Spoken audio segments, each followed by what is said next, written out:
الحمد لله وكفى والصلاة والسلام على رسوله المصطفى صلى الله عليه وعلى آله وأصحابه أجمعين.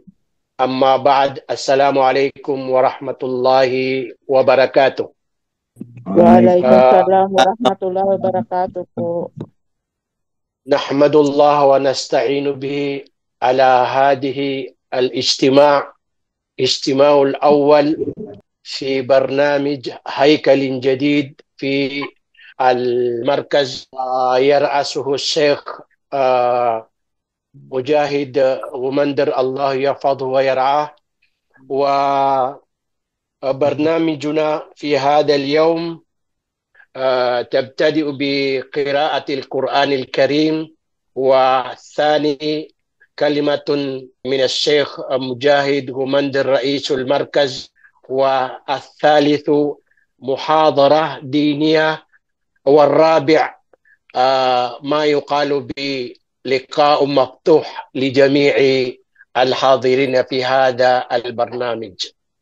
حفظ الله الجميع لما يحب ويرضى.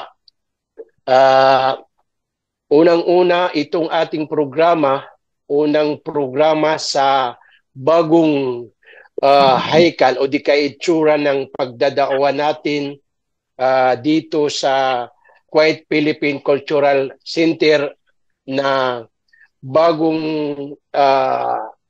pamamaraan ng ating pagpapalaganap ng pagdadawa. So ngayon, ito ang unang activities natin sa month na to, month of July. Insha'Allah ta'ala, magsisimula ngayon month na to hanggat sa July, August, September, October, November, December. 5 buwan ngayon. At bawat programa natin, insha'Allah ta'ala, ay malalaman din ninyo dahil bibigay namin din sa inyo o di kaya ipapaalam din namin sa inyo sa pamamagitan ng mga announcement sa social media. Hafidhallahul jami' lima yuhibbu wa yarda. Pangalagaan tayo ng Allah subhanahu wa ta'ala sa kanyang kagustuhan. So ngayon, ang ating maririnig muna ay ang pagbabasa ng Quran na ating minimithi sa lahat ng maging kasama natin mga bagong Muslim, na ganito sana ang lahat ng mga kapatid natin Muslim o mga bagong yumakap sa Islam, na mayroong talagang maipagmamalaki na kaniyang natutunan. Tulad nito ni Brother Abdul Karim Campos, na isa itong balik Islam, walillahil hamd, ngayon na marunong na magbasa ng Quran. Puriin natin ang Allah subhanahu wa ta'ala at mapasa kanya ang pangangalaga ng Allah subhanahu wa ta'ala. Ngayon, pakinggan natin ang ating kapatid na si Abdul Karim Campos. Falyatafaddal. Mag-umpisa ka na, brother, at ikaw ay humingi sa Allah subhanahu wa ta'ala ng kapahintulutan. Nabigyan ka ng kaalaman sa pagbabasa ng Quran. Falyatafaddal. أعوذ بالله من الشيطان الرجيم بسم الله الرحمن الرحيم والضحى والليل إذا سجى ما ودعك ربك وما قلى وللآخرة خير لك من الأولى ولسوف يعطيك ربك فترضى ألم يجدك يتيما فآوى ووجدك ضالا فهدى ووجدك عائلا فأغنى فأما اليتيم فلا تقهر وأما السائل فلا تنهر وأما بنعمة ربك فحدث Masya Allah, Masya Allah, tabaraka wa ta'ala. Qira'a jamila, Masya Allah. At yan ang kabilang sa ating kahilingan sa Allah subhanahu wa ta'ala na lahat ng ating mga kasama ng mga balik Islam bago pang yumakap sa Islam ay may matutunan. At ang aking maipapayo sa inyo, bawat ganito na mga likha natin o di kaya mga programa natin ay sikapin natin na kahit na iisa lamang na aral ay mayroon tayong matututunan, insyaAllah ta'ala. Ito ay magsisimula ng alas 4 hanggang alas 6 ng hapon, insyaAllah ta'ala. At katulad ng aking nasabi sa inyo, pakinggan natin ng maayos ang mga lecture at kung may itatanong natin, may katanungan tayo, itanong natin, insyaAllah ta'ala, tayo ay masasagot ng maayos bi'idnillahi ta'ala. At aking panalangin sa Allah subhanahu wa ta'ala, itong ating pagtipon-tipon sa pamamagitan ng Zoom ay maangkin natin ang biyaya ng Allah subhanahu wa ta'ala sa bawat paghantay natin sa mga oras na ito. At pangalawang ating maririnig ngayon ay kalima minas Sheikh Mujahid Gumander. Siya po ang presidente ng ating samahan ngayon sa KPCC, Kuwait Philippine Cultural Center. Siya po ang ating presidente ngayon. Pangalagaan siya ng Allah subhanahu wa ta'ala. Allahu yahfadhu wa yar'ah. Falyatafaddal Sheikhuna Al-Ghali. Barakallahu fiik Syekh Faisal. Bismillah, alhamdulillah. Wassalatu wassalamu ala rasulillah wa ba'd. Assalamualaikum warahmatullahi wabarakatuh. Waalaikumsalam warahmatullahi wabarakatuh. Unang-una ay hindi po ako ang father, insyaAllah, yung magle-lecture. InsyaAllah, pagkatapos nito ay maririnig natin mamaya-maya yung mga tagapag-lecture natin, insyaAllah. Ang sa akin lamang ay bilang pag-welcome sa ating lahat dito sa ating programa na ito, alhamdulillah. Para sa kaalaman ng lahat, ay ang KPCC, Kuwait Philippine Cultural Center, ay nabago na ang istruktura ng KPCC o ang structure nito. At tayo na ng mga Pilipino, ang mga namamahala o kaya yung mga namumuno ng KPCC, particularly sa mga activities nating mga Pilipino dito sa Kuwait. Kaya inaasahan natin, insyaAllah, ang ating partisipasyon, ang ating suporta, insyaAllah, at narito kami kung ano man ang may paglilingkod namin sa inyo, insyaAllah. Maya-maya ay maririnig natin ang mga muhadara ng ating mga kapatid na sila ay mga eksperto sa pagdadakwa sapagkat ang ilan sa kanila ay talagang matagal na sa larangan ng dakwa, sa larangan ng pagtuturo sa Islam. Isang paalaala lamang sa ating lahat, ang sinabi ng isa sa nabanggit ng mga ulama na ang nagsabi nito ay si Abu Darda. Si Abu Darda, isang sahabi ni Propeta Muhammad sallallahu alaihi wasallam, sinabi niya, kun aliman o muta'alliman o mustami'an, wala takunir rabi' fatahlik. Ibig sabihin ay gawin mo ang sarili mo na muallim. Ibig sabihin ng muallim, yung mga ngaral, alim, magtuturo, o mutaalliman o kaya ay yung mag-aaral, nananaliksik ng kaalaman. O mustami'an o kaya yung makikinig sa mga pagtuturo, makikinig sa mga pangangaral, makikinig sa mga guro, mga ustaz, mga ulama. Wala takunir rabi at huwag mong gawin ang sarili mo na pang-apat. Ano itong pang-apat? Yung hindi ka na magturo kung mayroon kang alam o kaya hindi ka mag-aral o kaya hindi ka na makinig. Ibig sabihin ay baliwalain mo na itong tatlong ito. Fatahlik. Sa ibang paliwanag, fatuhlat. Ibig sabihin ay masisira ka, mawawasak ka. Mayroong mangyari sa iyo na hindi maganda, hindi ka magtatagumpay pag binaliwala mo na itong tatlong ibig sabihin na ito na description ni Abu Darda. Yung tatlong bagay na ito, magtuturo, mag-aaral, o kaya ay makikinig. Dahil dito ay makukuha natin dito, sa oras na ito ay makukuha na natin dito, mabubuo na dito. Yung mga kapatid natin na magtuturo, mga ngaral, mabubuo na dito. Yung mga nag-aaral, nananaliksik ng kaalaman, mabubuo na dito yung mga nakikinig. Kaya sikapin natin na makinig sa ating mga kapatid na mga lecturer dahil napakalaki ang kukuha natin na mga ibig sabihin ay kaalaman. Kaya dito ay ni-welcome namin kayong lahat. Ahlan wa sahlan bikum jami'an. Nurahibu bikum najmal tarhib.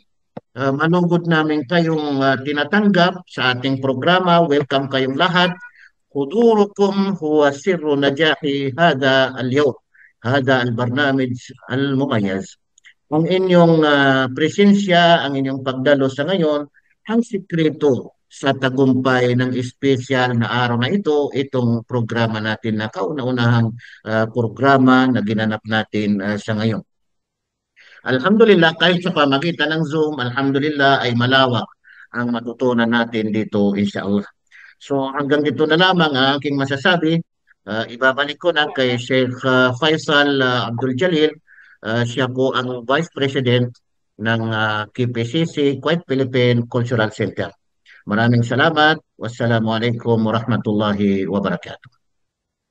Jazakallahu khairan wa barakallahu fika ya Sheikhana Rais al-Markaz.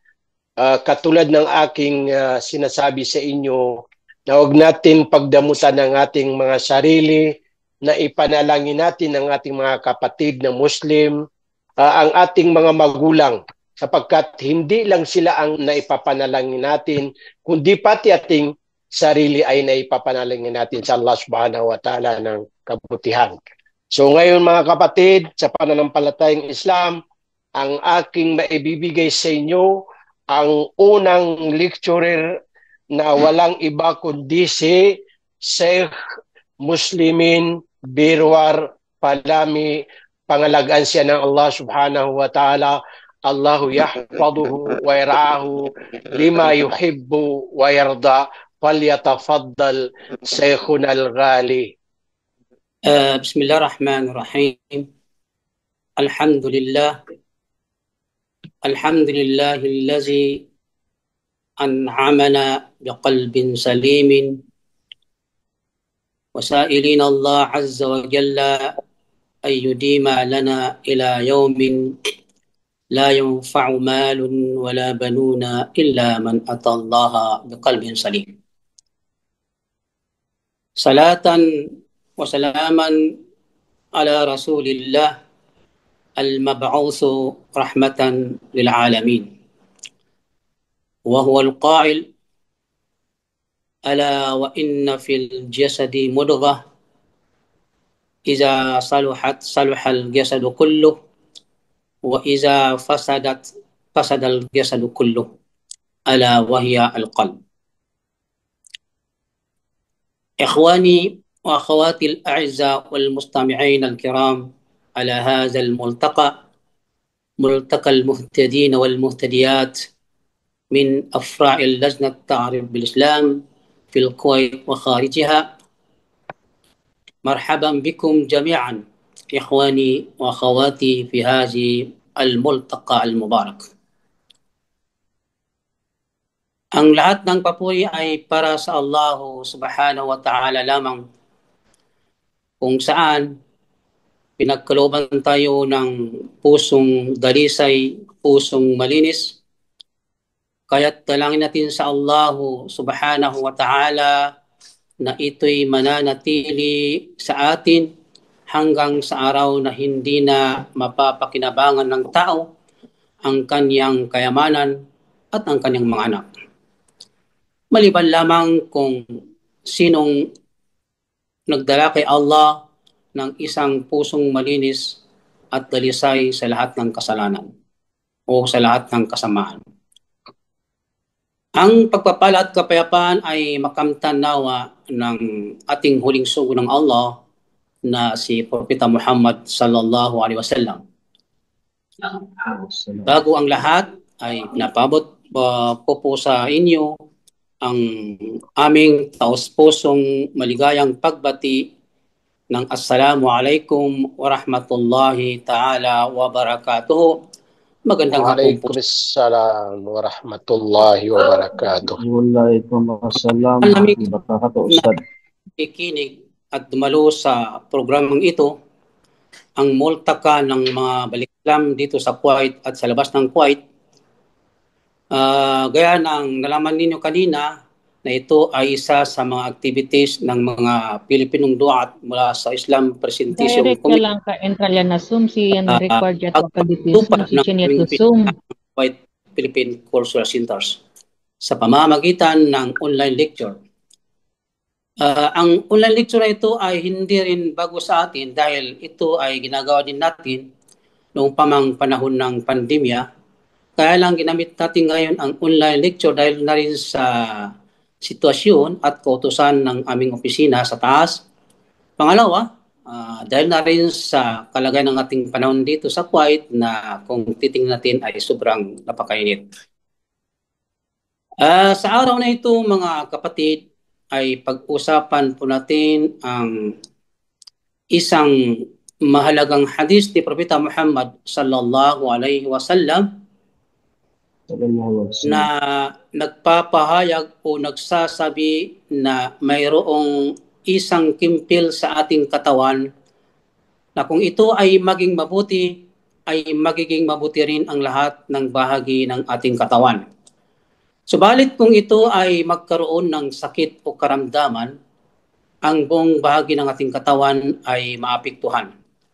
Kaya dapat nating alagaan ng mabuti ang isang kimpil na ito na sinabi ng Propeta Muhammad sallallahu alaihi wasallam sa makaninawang pagpapala at kapayapaan. Ayon sa kanyang hadis, An-Nu'man bin Bashir radhiyallahu anhuma qala Sami'tu Rasulullah sallallahu alaihi wasallam yaqul Ala wa inna fil jasadi mudghah idza saluhal jasadu kulluh wa idza fasadat fasadal jasadu kulluh ala wa hiya al-qalb muttafaqun alayh.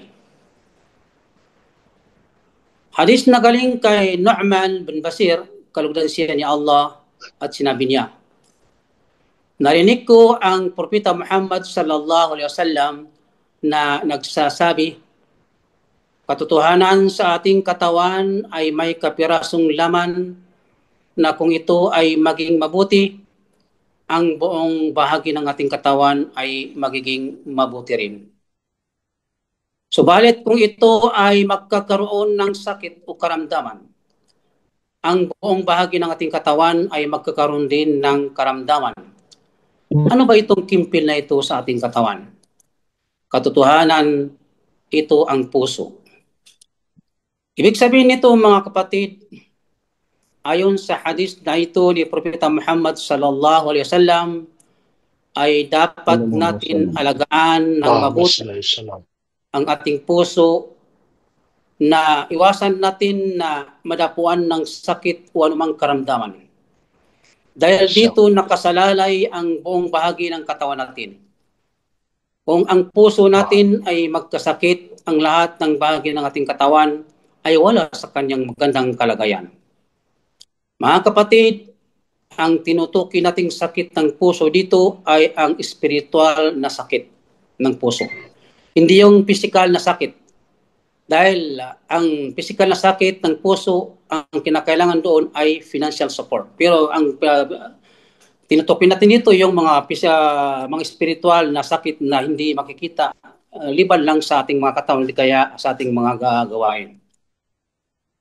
Sinabi ng Allah sa Banal Quran, Suratul Hajj sa verse 46, Faqala ta'ala, Afalam yasiru fil ardi fatakunu lahum qulubun ya'qiluna biha aw azanun yasma'una biha fa innaha la ta'mal absaru walakin ta'mal qulubul lati fis sudur. Suratul Hajj 46. Hindi ba sila nagsipaglakbay sa kalupaan at sila ay mayroong puso upang makapagmuni-muni at mga tainga upang makarinig? Katotohanan, hindi ang mga mata ang nabubulag, datapwat ang puso na nasa loob ng dibdib ang nabubulag.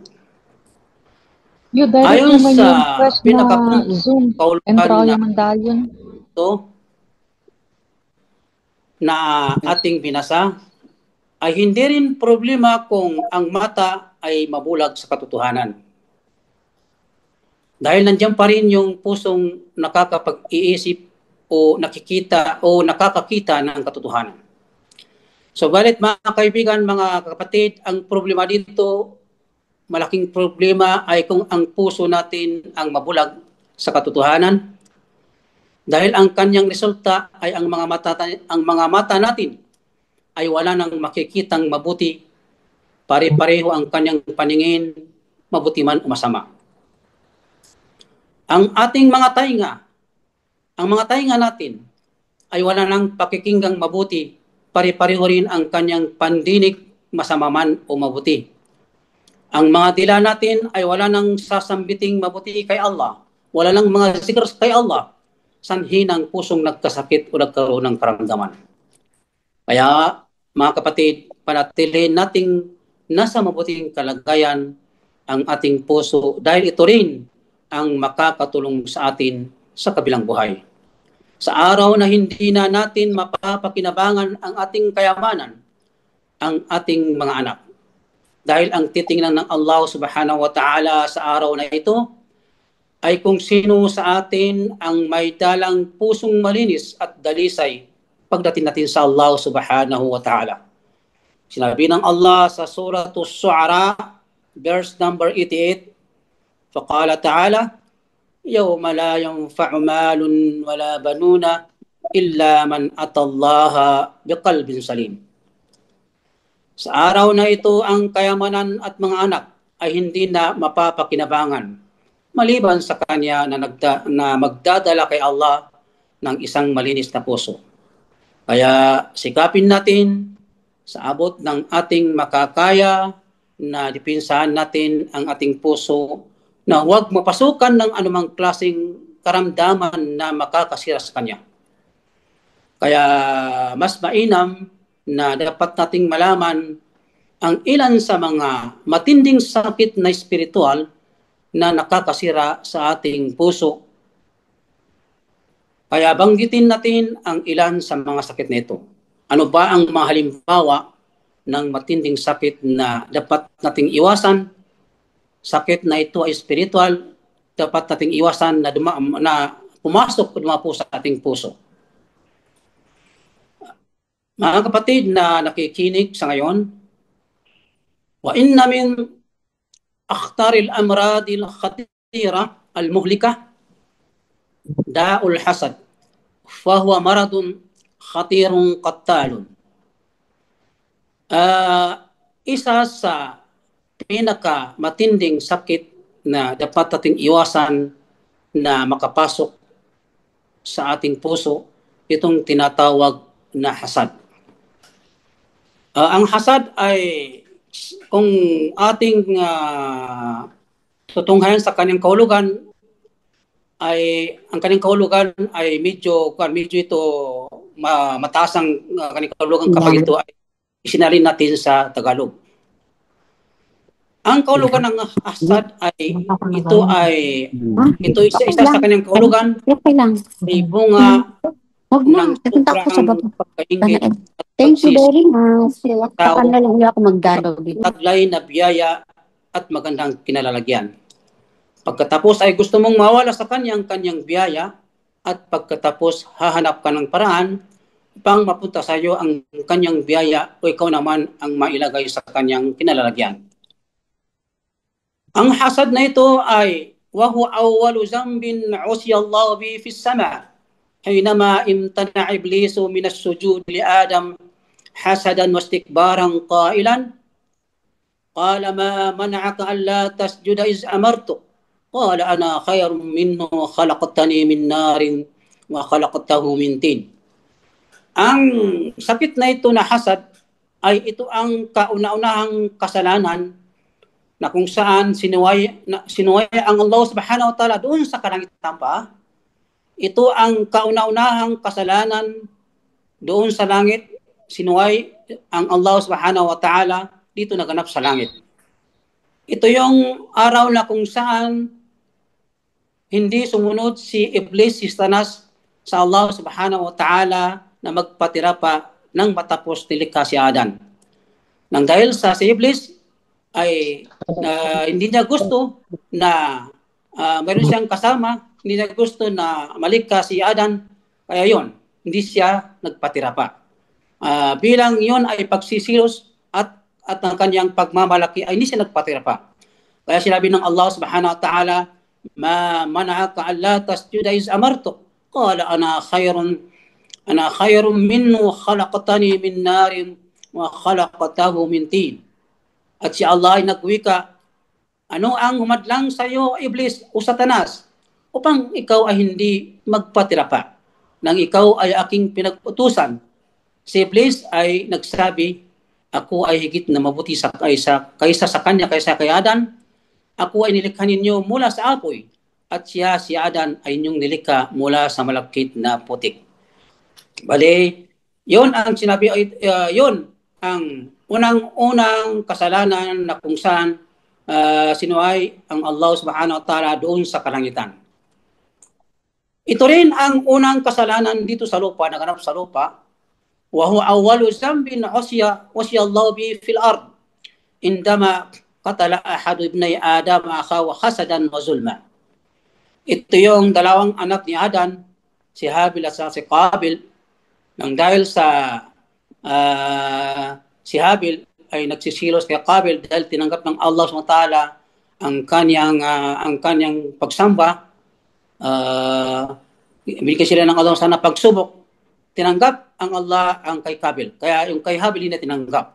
Nang dahil sa nagsilos siya, yon. Nagawan niyang tangkain, patayin ang kanyang kapatid. Sinabi ng Allah, fatawat lahu nafsu katla akhihi faqatalahu fasbaha minal khasirin. Kaya't ang kaluluwa ni Habil ang nag-udyok sa kanya, napatayin ang kanyang kapatid na si Qabil, at si Habil ay naging isa sa mga talunan. Dahil nang mamatay ang kanyang kapatid, sino ang namatayan ng kapatid? Siya rin. Kaya siya ay naging talunan. Namatay ang kanyang kapatid nang dahil sa kasalanan ito yung tinatawag na sobrang pagkaingit o hasad. Kaya ang hasad na ito ay pinakamasamang asal o kaugalian na ipinagbawal ni Propeta Muhammad sallallahu alaihi wasallam. Sinabi ni Propeta Muhammad sallallahu alaihi wasallam, an Anas bin Malik radhiyallahu anhu anna Rasulullah sallallahu alaihi wasallam qala la tabaghadu wa la taqata'u wa la tahasadu wa la tadabaru wa kunu ibadallahi ikhwana. Ayon sa hadis ni Anas bin Malik, kalugdan siya ni Allah, katotohanan sinabi ni Propeta Muhammad sallallahu alaihi wasallam, huwag kayong magkagalitan sa isa't isa. Huwag ninyong putulin ang inyong relasyon sa isa't isa. Huwag kayong magkagalitan sa isa't isa. Ibig sabihin, huwag ninyong ilagay sa inyong puso yung hasad, yung ugaling hasad, yung magkaingitan mo yung kapatid mo ng sobrang pagkaingit hanggat sa masay mo sa iyong sarili na sana mawalan kanyang biyaya at ako makapasa kanya. Sabi ng propeta, huwag kayong magdayaan sa isa't isa. Huwag ninyong dayain ng mga kapatid. Gawin ninyo na ang inyong mga sarili bilang alipin ni Allah na magkakapatiran. Sa ibang kasabihan ni Propeta Muhammad sallallahu alaihi wasallam, qala Rasulullah sallallahu alaihi wasallam, al-hasadu ya'kulul hasanati kama ta'kulun nar al-khatab. Itong tinatawag na hasad, ang sobrang pagkaingit ay binubura niya ang mga mabuti nating gawain na katulad ng isang kahoy na nasusunog. Mga kapatid na nakikinig sa ngayon, bilang practical na kahulugan at aral na nakuha natin sa mga hadis at mga talatang nabanggit natin sa unahan, ito'y kukuha tayo ng mga ilang kahulugan, ilang aral na nakuha natin. Bilang praktikal na kahulugan at aral na nakuha natin sa mga hadis at mga talatang nabanggit natin sa unahan, para sa ating halimbawa, kasi lahat tayo dito tayo ay OFW, tayo ay manggagawa, lahat tayo. Kaya bilang mga OFW dito sa Kuwait at sa ibang bansa, unang-una na nakuha nating aral dito ay tayong mga Pilipino ay dapat tayong magtulungan sa pag-angat ng ating buhay. Tayo ay pare-parehong umalis sa ating bansa na isa ang ating hangarin, isang ating layunin, yun ay maging matagumpay at umangat ang ating pamuhay pag-uwi natin sa Pilipinas. Kaya bilang payo sa ating lahat, iwasan natin ang ugaling hasad, iyong sobrang pagkaingit hanggang sa maging layunin mo na mawala sa kapwa-kabayan mo yung biyaya, at pagkatapos yun ay kung naman ang papalit sa kukuha sa kanyang biyaya. Dahil ang hasad ay nakakasira sa pag-angat ng ating buhay, at kasama na dyan, ito'y praktikal mga kapatid, kasama na dyan yung ugaling sip-sip sa amo. Ang minamatsagan mo ang lahat ng ginagawa ng iyong kabayan na kung makakita ka ng isang kamalian sa kanya, na minsan hindi naman kasama sa inyong trabaho, ito'y personal niyang gawain, ay agad mo na siyang isumbong sa inyong amo para masabi lang na ikaw ay napakabuti sa iyong amo. Para makita ng amo na ikaw na ang pinakamabuti. Yung kabayan mo, lahat ng ginagawa niya, minamanmanan mo, ay kung ano ang makita mo sa kanya, isumbong mo sa kanya. Yun ay bawal din para rin itong hasad. Waqala ta'ala, wala tajassasu, wala yaghtab ba'dukum ba'da. Ayuhibbu ahadukum ay yakula lahma akhihi maitan fakarihtumu. Wattaqullaha innallaha tawwabur rahim. At huwag kayong manubok na minamanmanan ninyo ang lahat ng mga gawin na yung kapwa-tao. Gayun huwag kayong mapagmalas ng paninira sa talikuran. Ibig sabihin, huwag ninyong gawin yung pagmamanman sa mga gawain ng inyong mga kapwa manggagawa, na kung makakita kayo ng isang kamalian, ay agad na kayo magsumbong sa inyo mo. Dahil dyan ay parang din ang hasad yan. Kaya pareho ang layunin ng taong gumagawa ng hasad at ng taong sip-sip sa kanyang amo. Yun ay ang mawala ang biyaya ng kanyang kabayan upang kanyang masulo ang biyaya at tiwala ng kanyang amo at tiwala ng kanyang amo.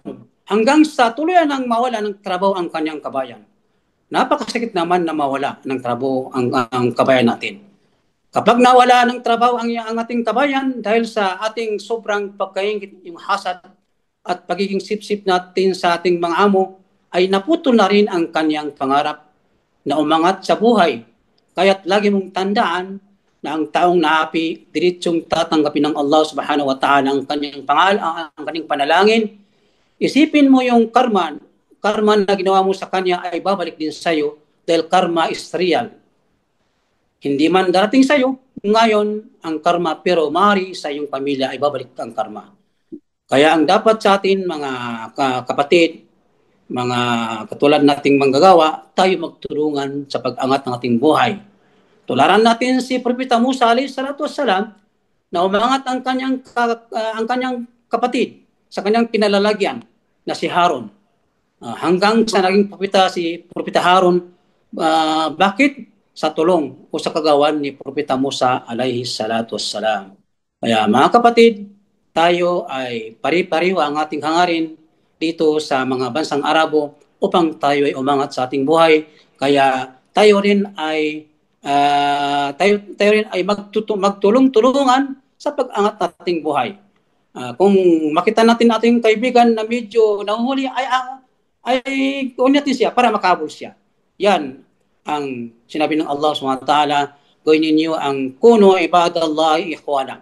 Gawin ninyo ang inyong mga sarili na kayo ang mga alipin ng Allah, na kayo magkakapatiran sa Allah dito sa mundo hanggang sa kabilang buhay. Kaya pauman din po sa inyo lahat dahil sumubra ang aking oras.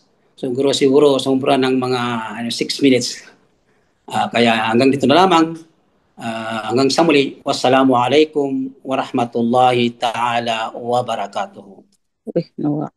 Waalaikumsalam warahmatullahi wabarakatuh. Jazallahu Shaykhana Al-Ghali, Sheikh Muslimin, Birwar Palami. Pangalagaan siya ng Allah Subhanahu wa Ta'ala sa magaganda niyang sinabi, mga salita, at sana kahit nakakaunti ay nakaangkin tayo ng katuruan sa kanyang mga sinabi. Pangalagaan tayo ng Allah Subhanahu wa Ta'ala sa kanyang kagustuhan. So, ngayon mga kapatid, katulad ng aking sinabi sa inyo na tandaan ninyo, i-take note ninyo ang mga salita, mga lecture ng ating mga lecturer sapagkat baka mayroong mga sorpresa namin sa mga lahat ng umatin insyaAllah ta'ala. Lahat ng nakikinig ngayon ay mag-take note tayo. Tinaw ko, nag-take note din ako. So insyaAllah ta'ala, ang ating mapapakinggan naman ngayon na magbibigay sa atin ng katuruan patungkol sa Islam ay isa sa ating mga kapatid ng Balik Islam. Ito ay kilala ko na siya ay Balik Islam. Ngayon ay nangangaral na sa patungkol sa Islam. Kahit na papaano ay mayroon na siyang natutunan para sa pangangaral sa Islam. Walang iba kundi si Ustad Faisal Villanuez. Falyatafaddal mashkura. Jazakallah khair ya Ustaz. Ustaz Faisal, Ustaz Mujahid, Ustaz Muslimin. Bismillah, alhamdulillah, salatu wassalamu ala rasulillah. Amma ba'd. Assalamualaikum warahmatullahi wabarakatuh. Waalaikumsalam warahmatullahi wabarakatuh. Warahmatullahi wabarakatuh. Ang papuri at pasasalamat ay sa Allah lamang. Mapalad tayong lahat dahil andito tayo ngayon sa isang makabuluhang forum kahit na sa online lamang. Ito ay isang palatandaan na tayo ay minamahal ng Allah Subhanahu wa Ta'ala. Bakit ko po nasabi? Dahil ang dahilan kung bakit tayo nandito sa lahat ngayon sapagkat tayo ay kabilang sa mga pinatnubayan sa tamang landas sa relihiyong Islam. Kaya't nararapat na tayo ay magpasalamat sa nag-iisang tagapaglikha dahil hindi lahat ng tao ay pinatnubayan o napatnubayan sa tamang pananampalataya. At mga kapatid, ang paksa po na aking ibabahagi sa inyo ngayon sa abot ng aking kakayahan ay ang dahilan ng paglikha ng Allah Subhanahu wa Ta'ala sa mga tao. Bakit tayo nilikha ng Diyos? Bakit tayo nilikha ng Allah? Ano ang purpose natin? Bakit tayo nabubuhay dito sa mundo? At mga kapatid, bago ko po sagutin ang mga katanungan na iyan, ay nais ko po munang sabihin na ako po ay isang Balik Islam. Tulad po ng sinabi ng ating Ustads, na si Ustads Faisal. So pareho po kami yung Faisal. Alhamdulillah. So, dati po akong Roman Catholic. Kaya ito po ang napili kong paksa na talakayin sapagkat ito ay may malaking kaugnayan sa aking pagyakap sa Islam. At alam ko po na marami ang makaka-relate dito, no? Lalo na sa mga brothers and sisters natin ngayon na nandito na mga Balik Islam. Sapagkat malamang sa hindi, ay isa din po ito sa katanungan sa kanila nung sila ay hindi pa mga Muslim. Nung hindi pa po ako Muslim at hindi pa ako nagbalik loob sa Allah Subhanahu wa Ta'ala, ay madalas kong tinatanong sa aking sarili, ano ba ang purpose ko dito sa mundo? At para saan ba ako nabubuhay? Natanong ko din naman sa iba. At sa 10 sigurong tinanong ko, 10 magkakaibang sagot din po ang aking nakuha. Kaya ako na din na sumagot sa sarili ko, inisip ko na lang, siguro kapag ikaw ay naging doktor, ang purpose ng Allah sa iyo, ng Diyos sa iyo ay para gumamot ng mga may sakit. O di kaya naman, kung ikaw ay naging pulis, ang purpose naman ng Diyos sa iyo, kaya kanya nilikha ay para huliin yung mga kriminal, yung mga masasamang tao. O di kaya naman, kung ikaw ay naging politiko, ang purpose naman ng Diyos sa iyo ay para maglingkod sa mga tao. Pero paano yung mga naging kriminal? Yung mga magnanakaw, yung mga rapist, yung mga adik? Nilikha din ba sila ng Diyos na nilikha sila ng Diyos para sila ay maging ganyan? O ang purpose nila ay para maging kriminal? O ang purpose ng Diyos sa kanila ay para maging kriminal o masamang tao? Isang malaking katanungan na walang malinaw na kasagutan. Kaya pinili ko na lang na paniwalaan ang mga sinasabi ng mga ibang tao dati na lalong-lalo na doon sa mga mangangaral sa dati kong relihiyon. Hanggang sa matagpuan ko ang Islam at yakapin ko ang relihiyon na ito. Ako po ay nagbalik Islam, alhamdulillah. At dito ko po natagpuan ang tunay na kasagutan sa matagal ko ng katanungan kung bakit tayo nilikha ng Diyos. Sapagkat sinabi ng Allah subhanahu wa ta'ala sa banal na Quran sa surah Adh-Dhariyat chapter 51 verse 56, وَمَا خَلَقَتُ الْجِنَّ وَالْإِنسَ إِلَّا لِيَعْبُدُونَ. At hindi ko nilikha ang jin at tao maliban upang sila ay sumamba sa akin at tanging sa akin lamang. Allahu Akbar. Napakalinaw na sinabi ng Allah subhanahu wa ta'ala na ang tanging dahilan ng paglikha niya sa mga tao ay para lamang sumamba sa Kanya at tanging sa Kanya lamang nang walang anumang na pagtatambal. Ngayon, sa anong paraan naman po tayo sasamba sa Kanya? Dahil maaaring iniisip ng iba, kung ang gagawin natin buong buhay natin ay sumamba lamang sa Allah subhanahu wa ta'ala, paano naman tayo makakapaghanap buhay? Paano tayo makapagtrabaho?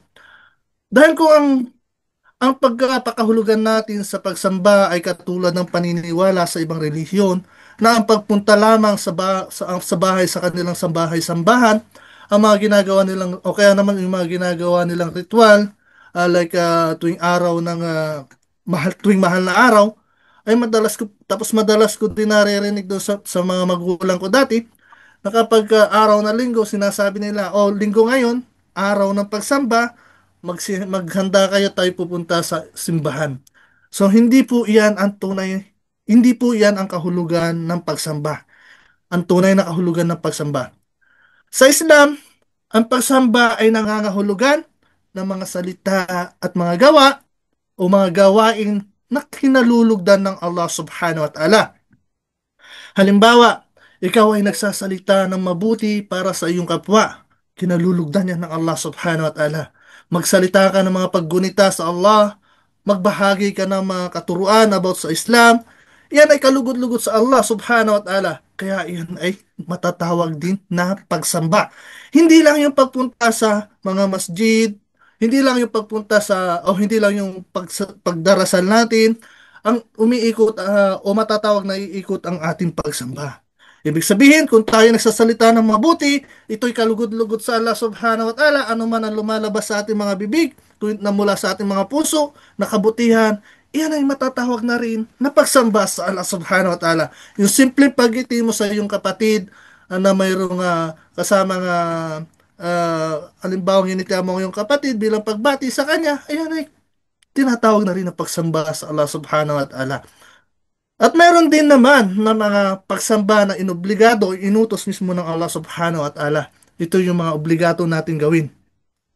Tulad ng shahadatan, ito ay obligado sa atin bilang mga Muslim sapagkat ito yung yung binabanggit natin na asyhadu an la ilaha illallah wa asyhadu anna Muhammadan abduhu rasulullah. Yan po ay obligado sa atin bilang mananampalataya na tayo sumasaksi na walang ibang Diyos na karapat dapat sambahin maliban sa Allah at tayo sasaksi na si propeta ay kanyang sugo. No, sumusumpa tayo at ito ay may kasamang pamumuhay. No, hindi lang ito basta sinasabi natin o basta lang na nagsyahada lang tayo. Ito ay nararapat nating isabuhay. Iyan po ay susi para ikaw ay maging Muslim. Hindi ka matatawag na Muslim kung hindi natin ito gagawin. At lahat na yung mga balik Islam ay alam natin ito kasi bago tayo naging Muslim ay pinabigkas sa atin ito. At palagi-lagi natin itong binibigkas tuwing tayo nagdarasal, tuwing tayo nagsasagawa ng sala. At ang pangalawa na pinag-utos at inobligado sa atin at isang uri ng malaking pagsamba ay yung sala. Ito ay obligado sa atin. Ito ay pinag-utos ng Allah subhanahu wa ta'ala sa pamamagitan ng kanyang sugo na si Propeta Muhammad sallallahu alaihi wasallam sa mga tao na gawin 5 times a day. No, so simula sa Fajr, sa Zuhur, sa Asar, sa Maghrib at hanggang Isha, yan ay obligado sa atin.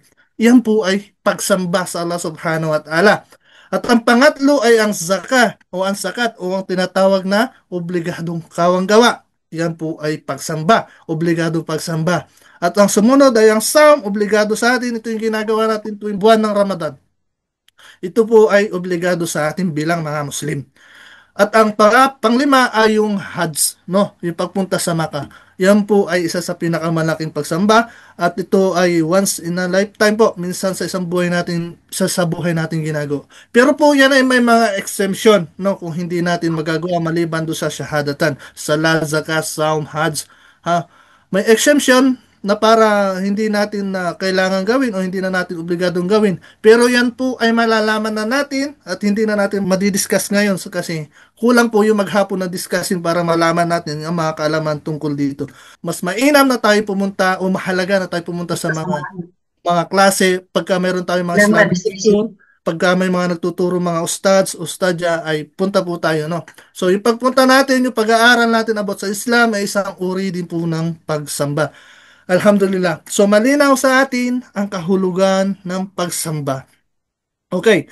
Kung tayo ay magtatanong sa mga hindi Muslim kung ano ang dahilan kung bakit tayo nilikha ng Diyos, huwag na po tayo magtaka kung sa 10 matanong natin kahit na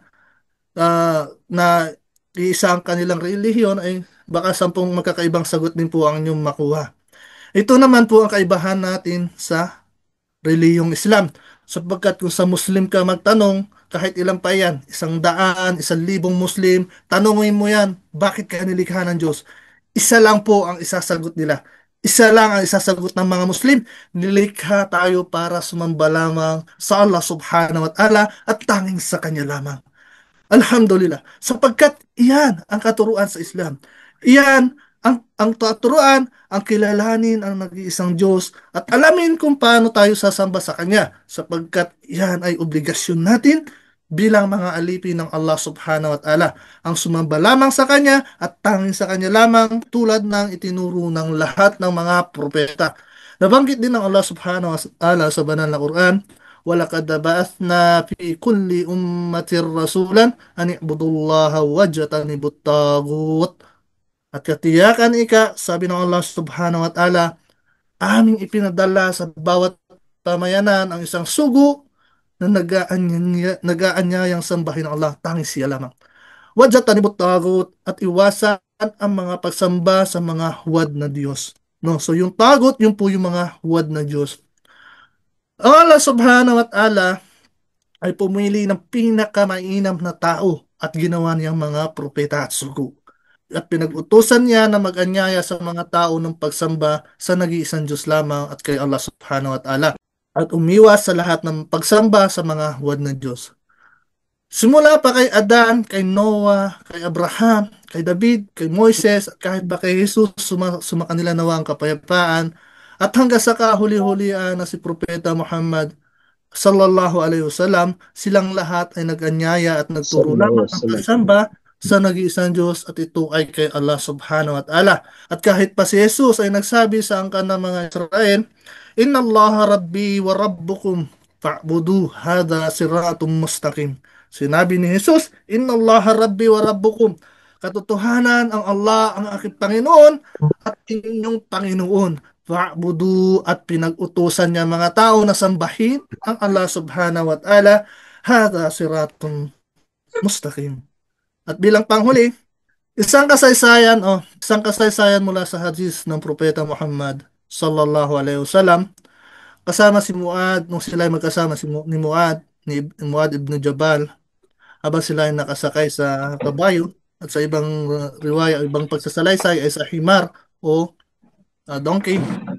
Ayon sa kwento ni Muad, ako ay nakasakay sa kabayo sa bandang likuran ng Propeta Muhammad sallallahu alaihi wasallam at sinabi ng propeta, Ya Muad, hal tadri ma haqqullahi ala ibadihi wa ma haqqul ibadi ala Allah?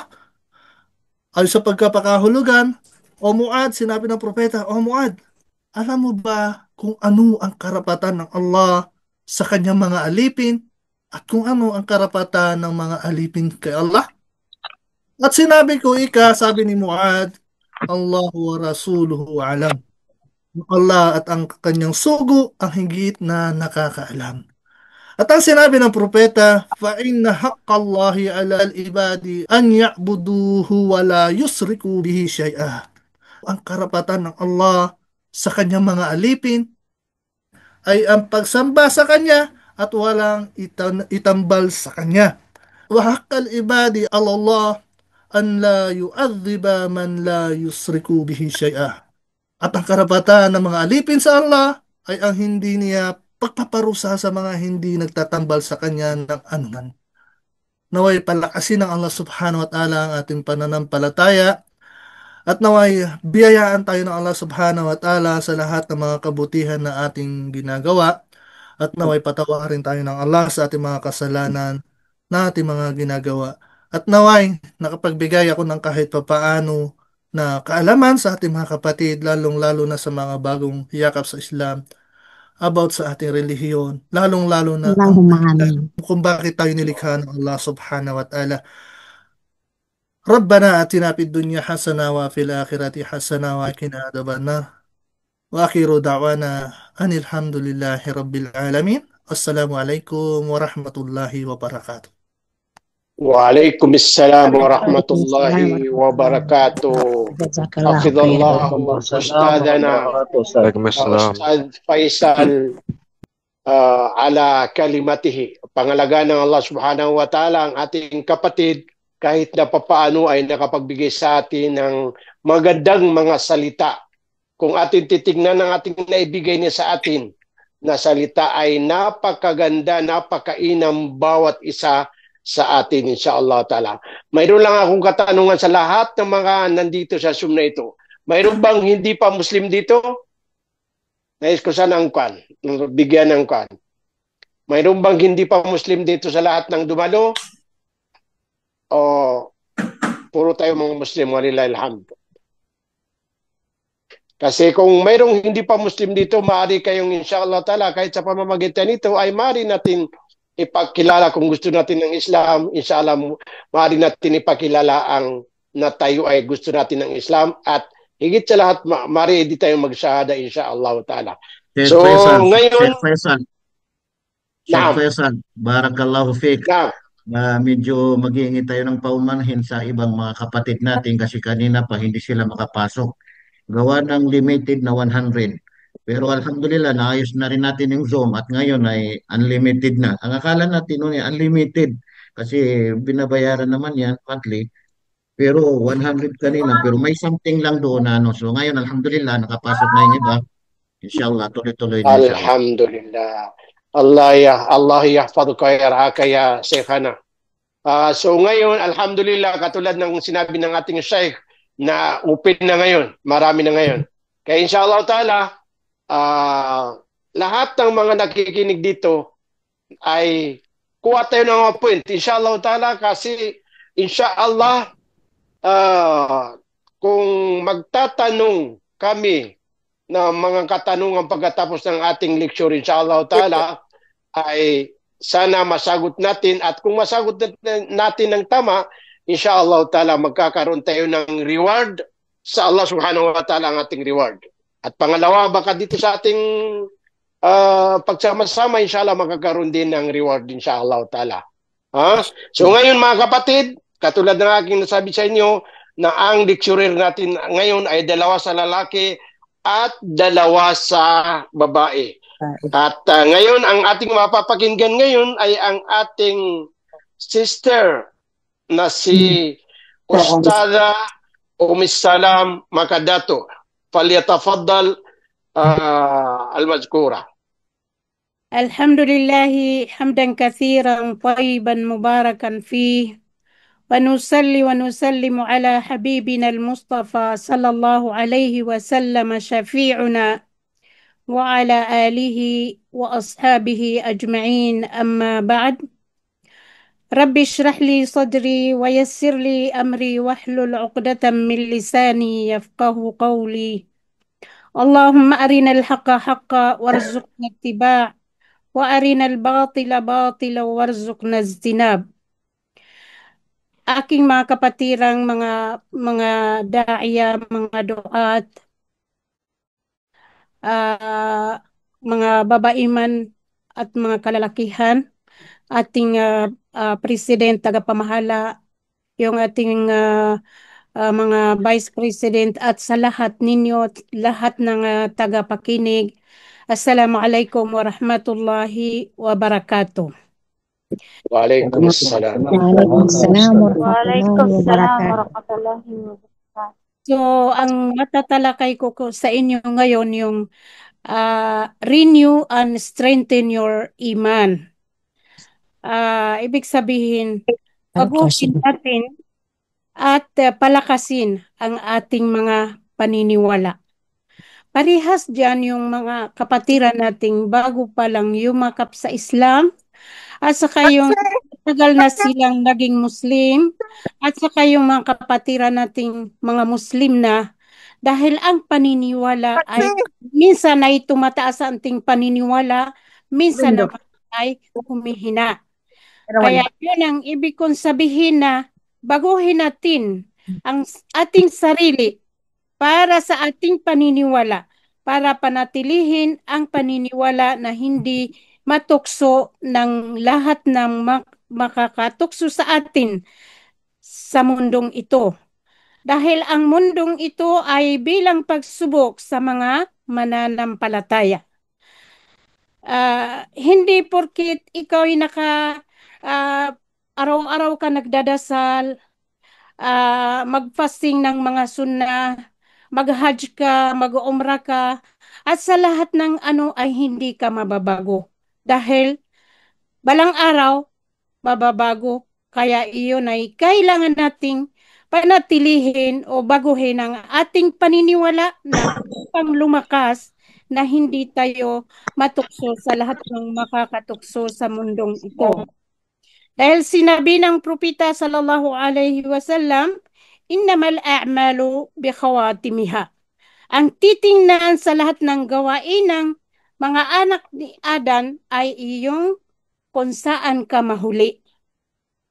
Huwag mong asahan na dahil nga marami kang dasal, marami kang hajj, marami ka ng ginawang tapos sa bandang huli ay gumagawa ka ng hindi maganda, ay matatanggap mo pa yun dahil maari kaniyang mabura ang iyong mga ginagawa.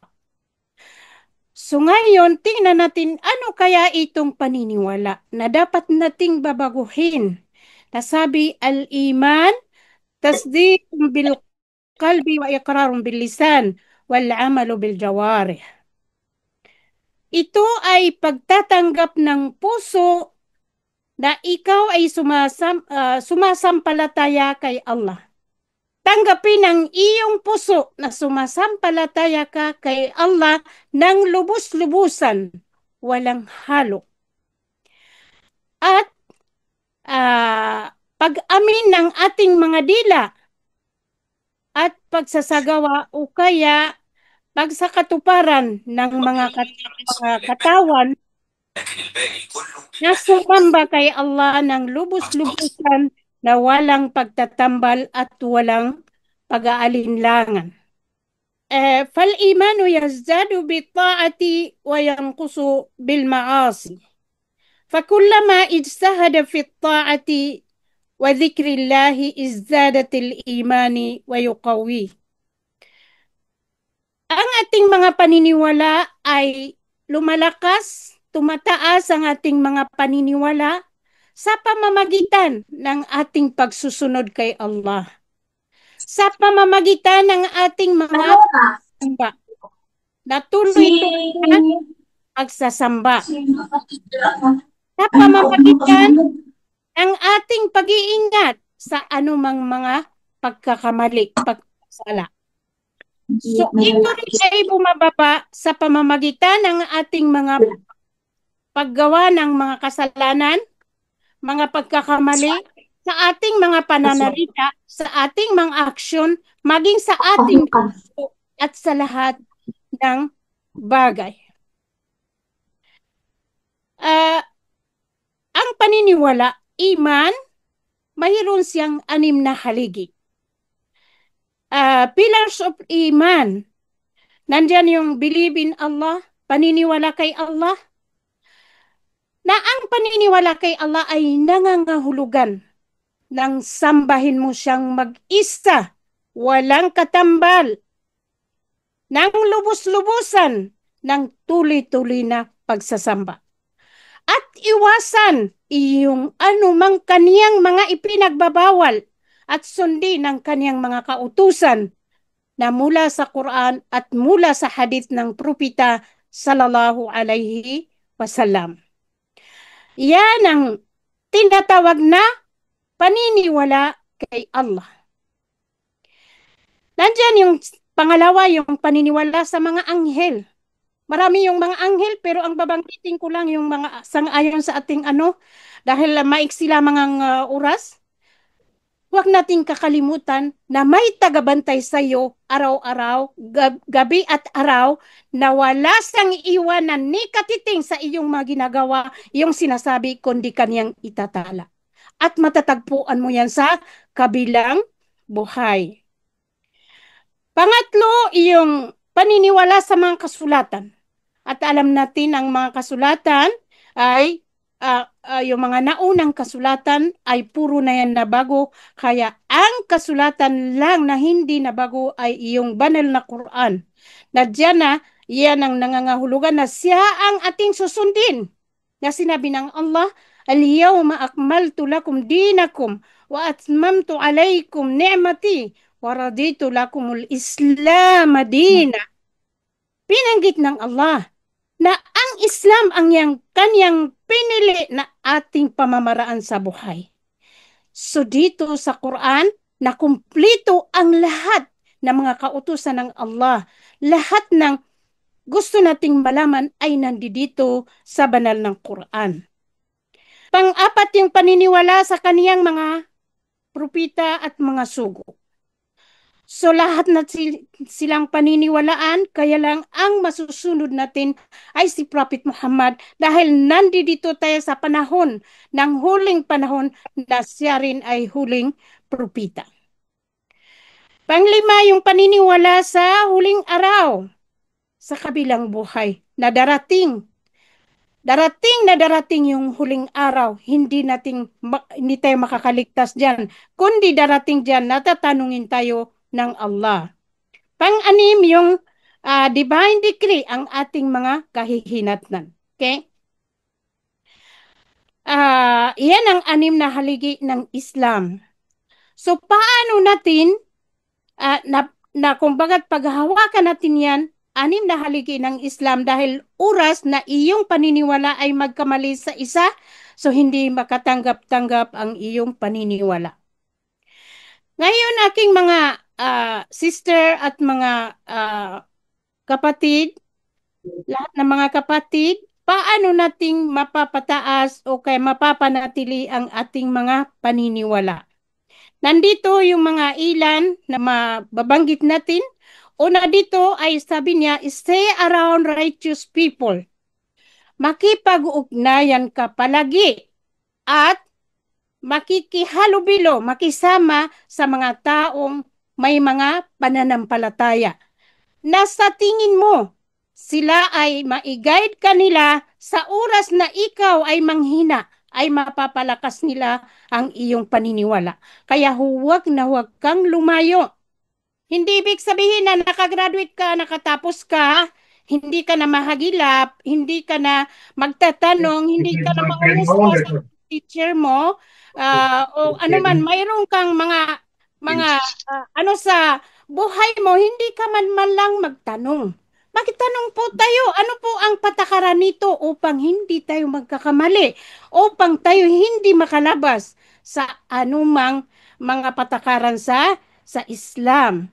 Kaya iyon ay makipag-ugnayan at pumili kayo ng inyong maging kaibigan na iyong hindi kaniya maligaw, hindi kaniya mahila sa labas ng Islam, kundi ang mga tao na pinapalakas niya ang iyong paniniwala. Isa pa po ang sabi na mag-connect with the Quran. Sinabi ng Allah sa banal ng Quran, Bismillahirrahmanirrahim, Alif Lam Mim, Dhalikal kitabu la raiba fi, hudan lil muttaqin. Iyon ang Quran. Iyan ang Quran. Iyan ang kasulatan, ang Quran. Na hudan lil muttaqin. Iyan yung guidance sa lahat ng mga mananampalataya. So ang Quran na ito yung kasulatan na ating paghahawakan na sinabi rin ng propeta sallallahu alaihi wasallam, taraktu fikum shay'aini ma in tamassaktum bihima lam tadillu ba'di abada.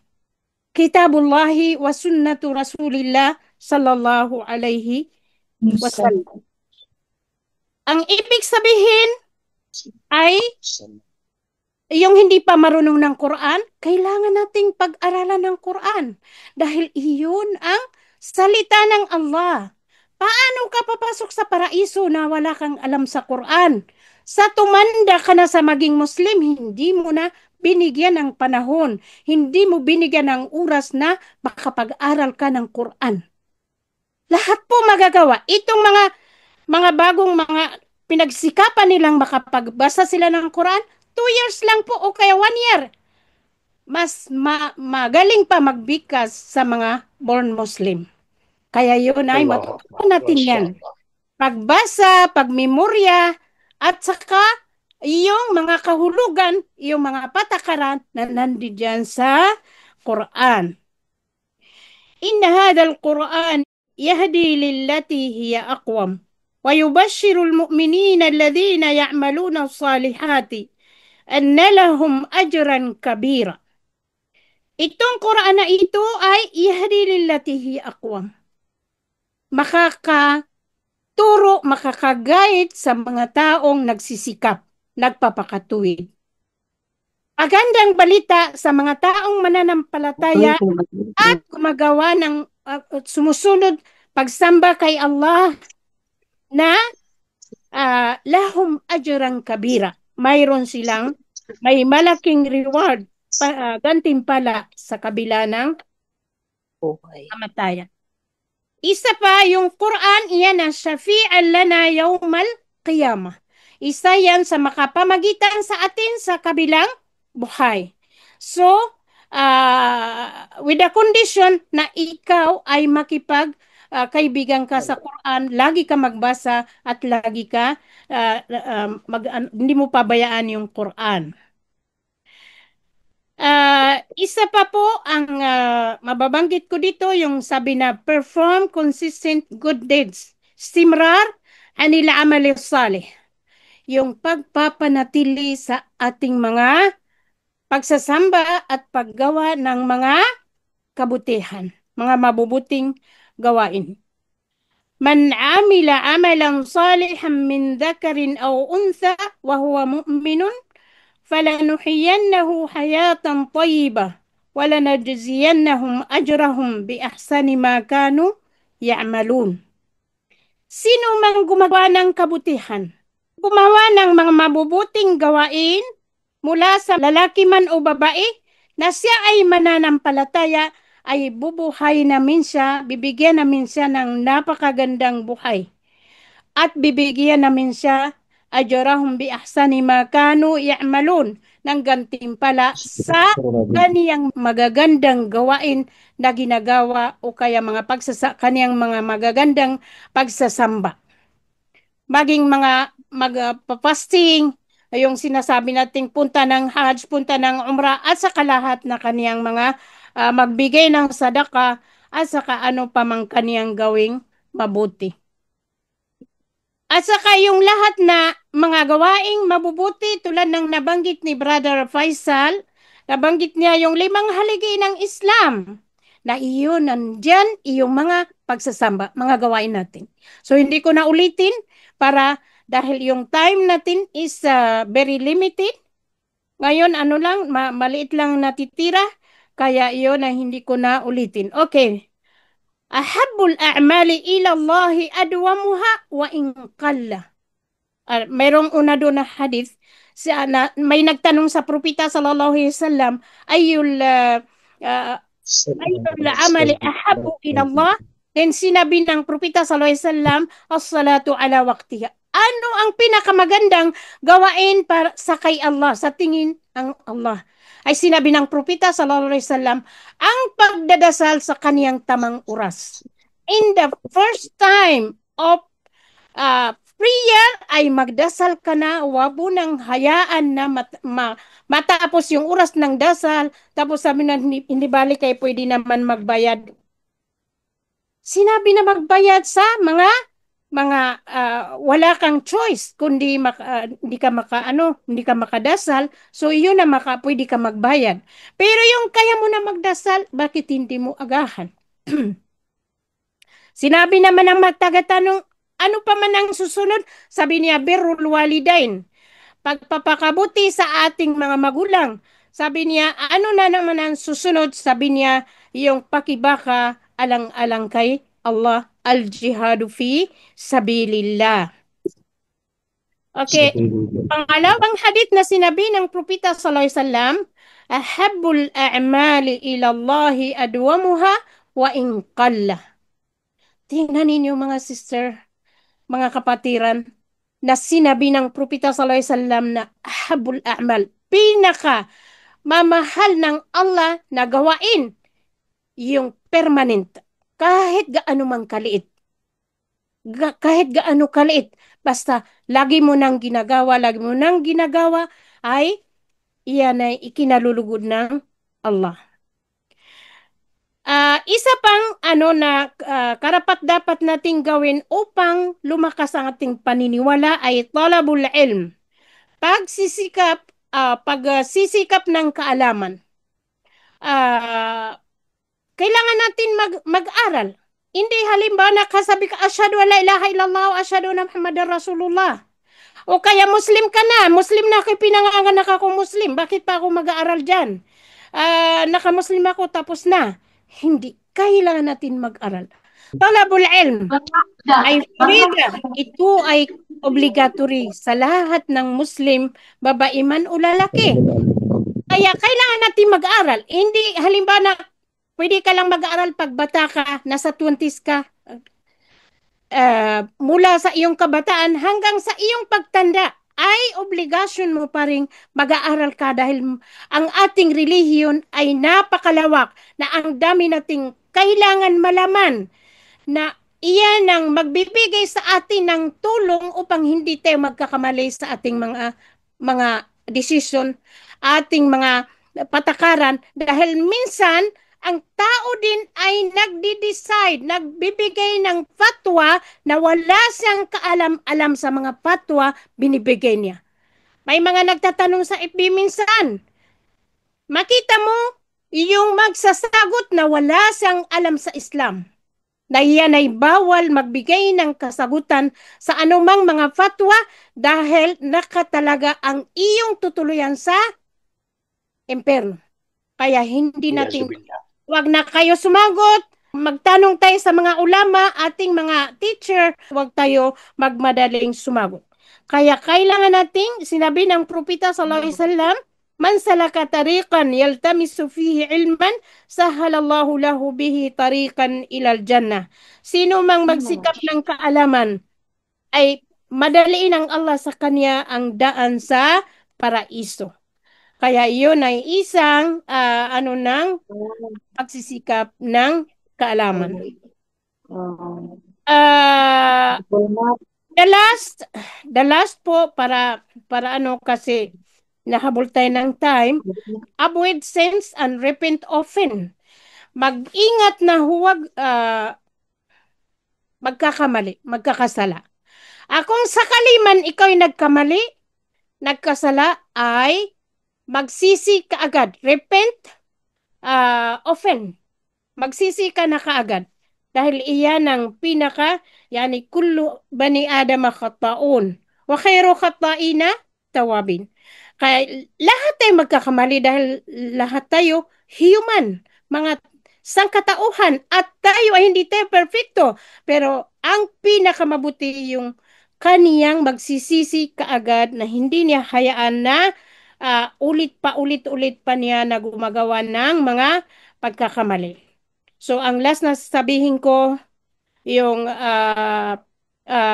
anuhan natin na tayo ay manalangin lagi upang para sa ating paniniwala. Tulad ng ya muqallibal qulubu thabbit qalbi ala dinik, o kaya Allahumma a'inni ala dhikrika wa syukrika wa husnu ibadatika. Okay, yun ang dapat natin ipanalangin. Hindi ko na habaan dahil nga konti lang natitira sa ating oras at mayroon pang taga pagsalita. Sorry for nakasubra siguro ako ng time. Wa aqulu qawli hadha wa astaghfirullah li wa lakum wa li sairil muslimina min kulli dam. Assalamualaikum warahmatullahi wabarakatuh. Waalaikumsalam warahmatullahi wabarakatuh. Jazallahu khairan ukhtanal fadila. Salam makadatu ala kalimatiha at-tayyibah. Aking paalala sa lahat na ay katulad ng aking sinabi na kailangan bawat isang lecture rin natin ay may makukuha tayong aral sa kanya. So ang ating kapatid na si Ustaza Salam ay napakaganda ang kanyang tinalakay sa atin at dapat na may napulot tayo. Ganun din mga kapatid na aking paalala, kung mayroon dito sa ating grupo ngayon na hindi pa Muslim, ay pwede siya magpakilala insha'Allah ta'ala.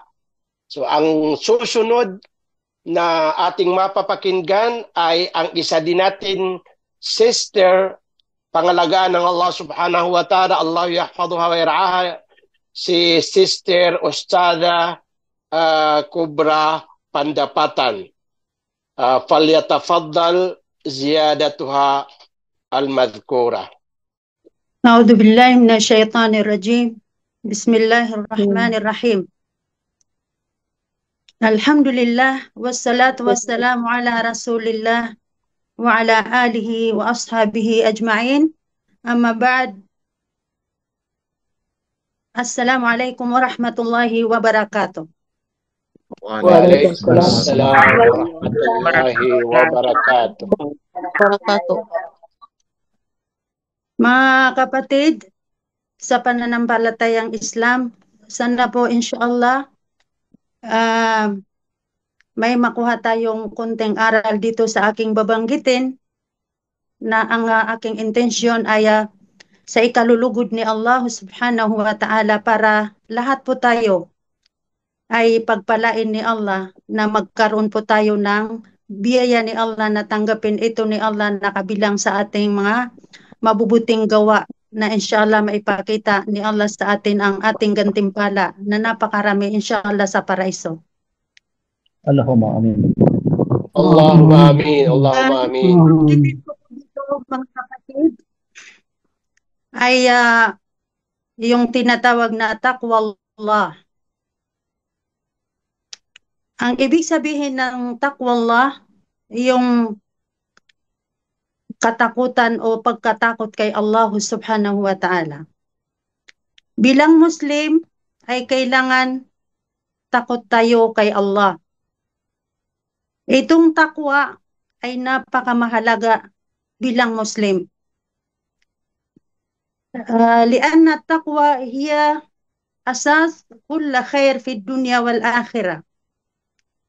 Itong takot kay Allah ay ito po ang pundasyon ng lahat ng kabutihan dito sa mundo at sa kabilang buhay. Pagka may takot ka sa Diyos, may takot ka kay Allah, si Allah subhanahu wa ta'ala,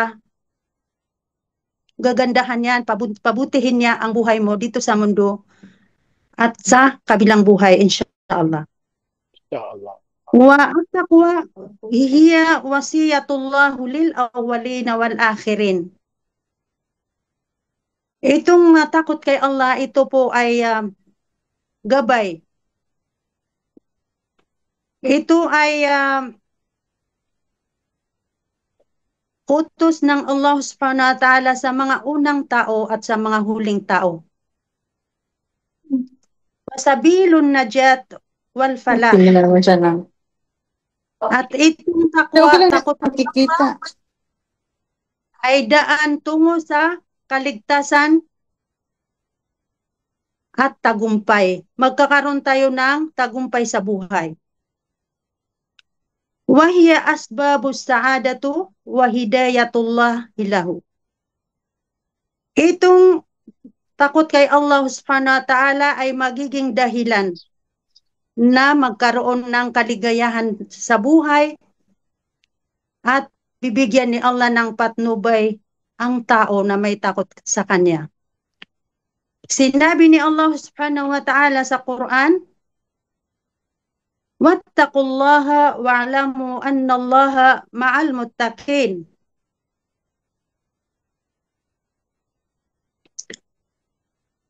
Ang ibig sabihin nito, ang sinabi ni Allah sa Suratul Baqarah aya number 94, ang sinabi ni Allah subhanahu wa ta'ala, matakot kayo sa Allah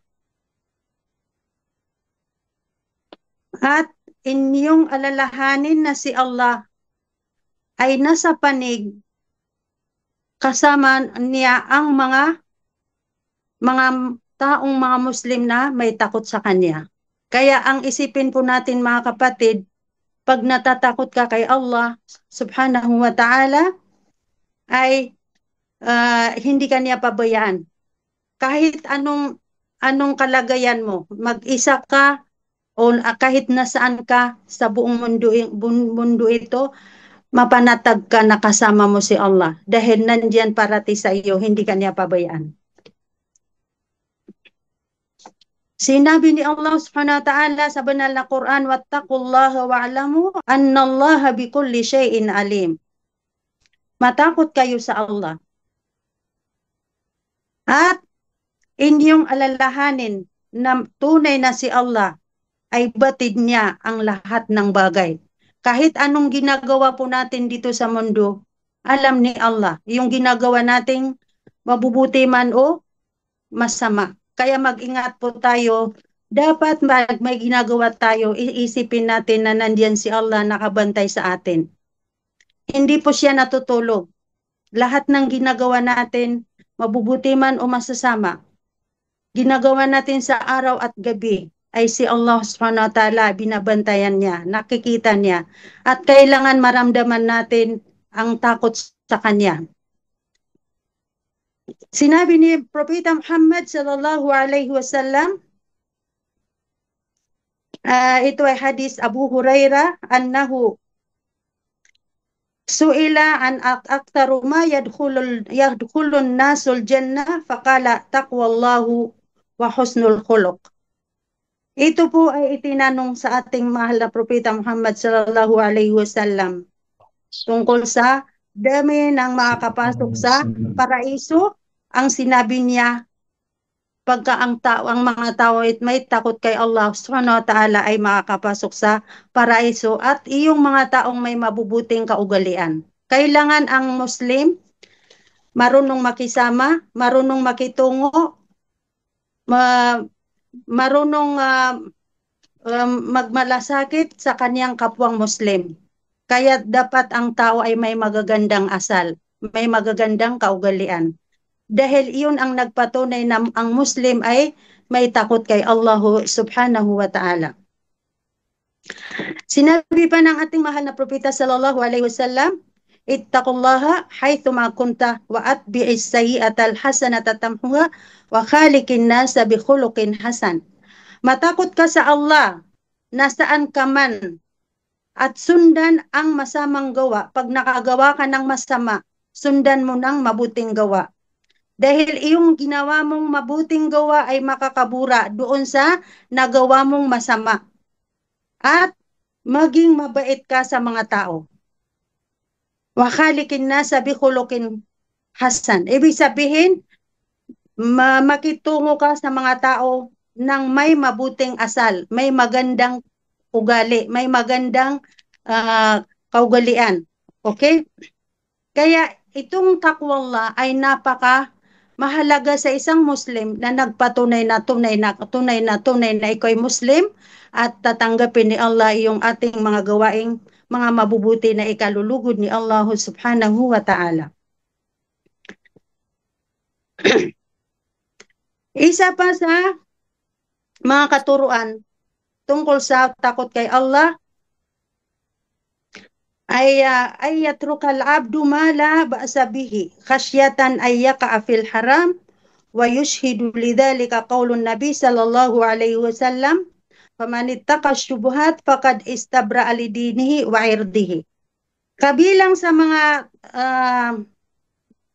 takot kay Allah subhanahu wa ta'ala ay yung sinabi ng ating mahal na propeta Muhammad sallallahu alaihi wasallam, ang sino man umiwas sa bagay itong alipin ni Allah subhanahu wa ta'ala ay kailangan iwasan niya ang mga bagay na hindi po mahalaga, hindi po makakabuti. Ito ay kinatatakutan niya na hindi siya mapunta sa haram, hindi siya makagawa ng ipinagbabawal sa Islam. Kailangan ang Muslim ay maingat na hindi siya gagawa ng mga ipinagbabawal sa Islam. Katulad ng mga kababaihan ngayon, kahit saan, ang mga kababaihan minsan hindi sila nag-iingat.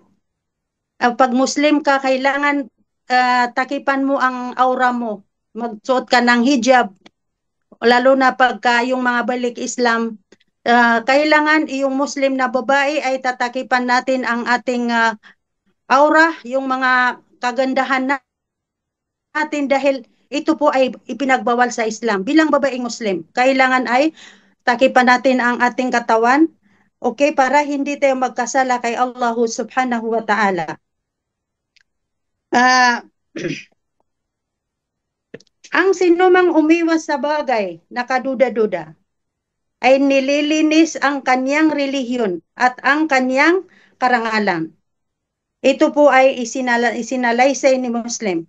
Kaya matakot sa Allah, o mga Muslim, at alamin ang kabanalan ni Allah subhanahu wa ta'ala at ang pinakamagandang gawain ng isang Muslim na maging anyang kasuotan yung may takot siya kay Allah subhanahu wa ta'ala.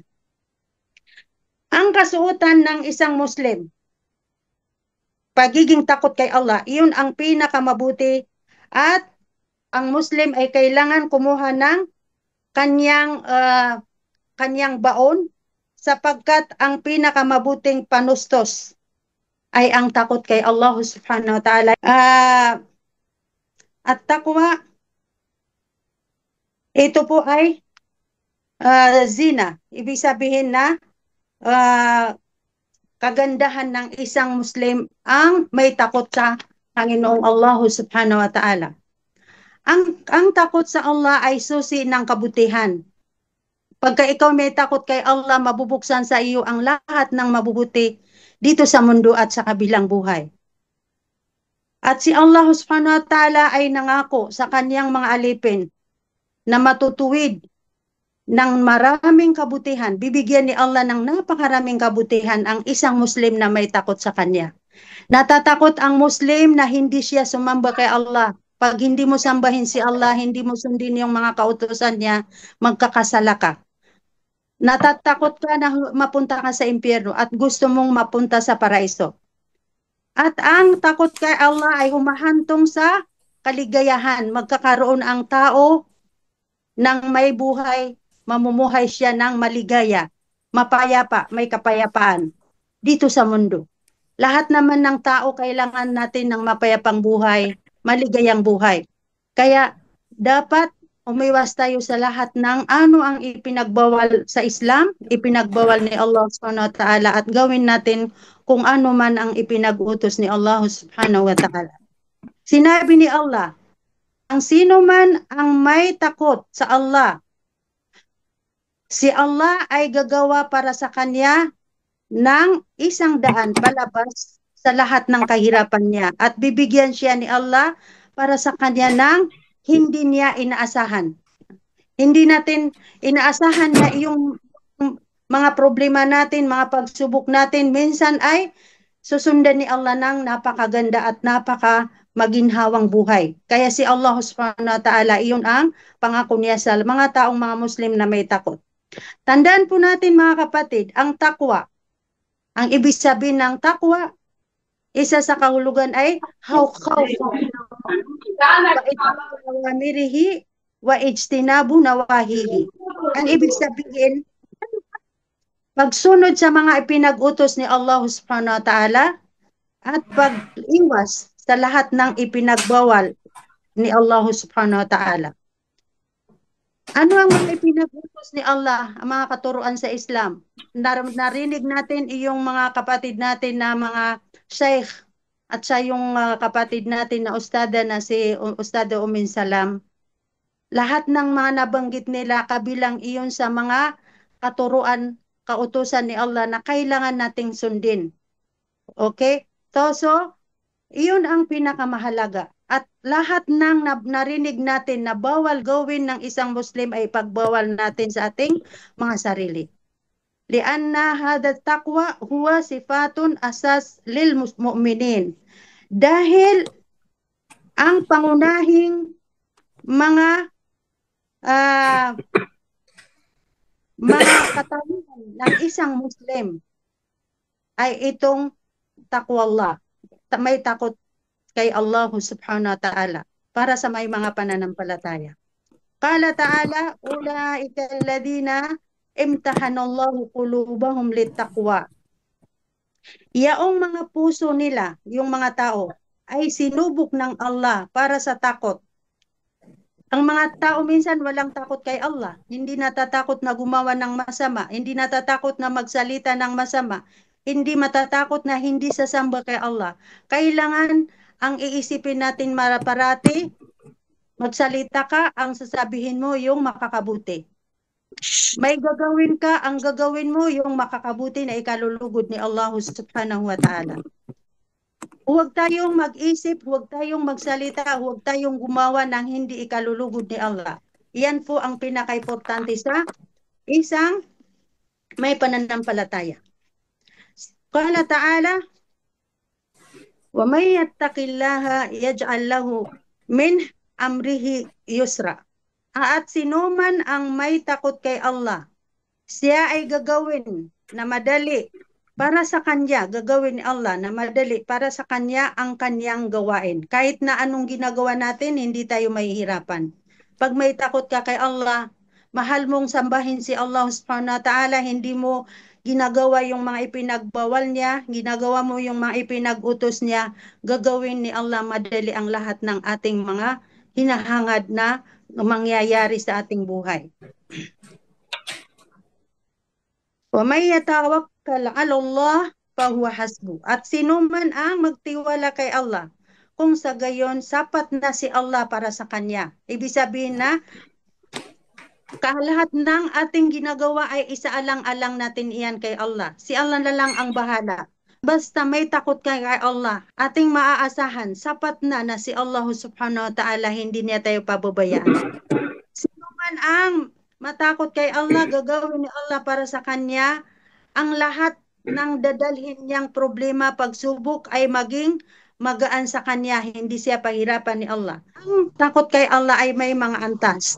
May mga antas. Isa sa antas ay ang takot kay Allah, ang alipin ay dapat umiwas sa hindi paniniwala. Kumbaga, ibig sabihin, umiwas tayo sa shirk, yung pagtatambal kay Allah subhanahu wa ta'ala. Huwag tayong sumamba ng maliban kay Allah.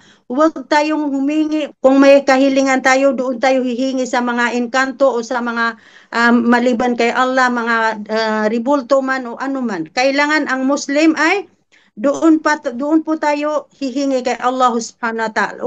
Umiwas po tayo sa mga paniniwala na mali. Kailangan ang ating paniniwala ay yung tama na si Allah mismo ang ating paniwala, ang Diyos, at umiwas tayo sa ibang mga hindi sang-ayon sa Islam.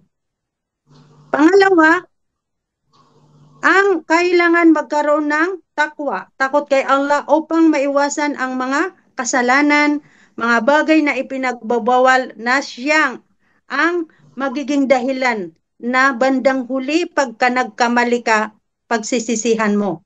Yan ang may kasabihan na ang pagsisisi ay laging nasa huli.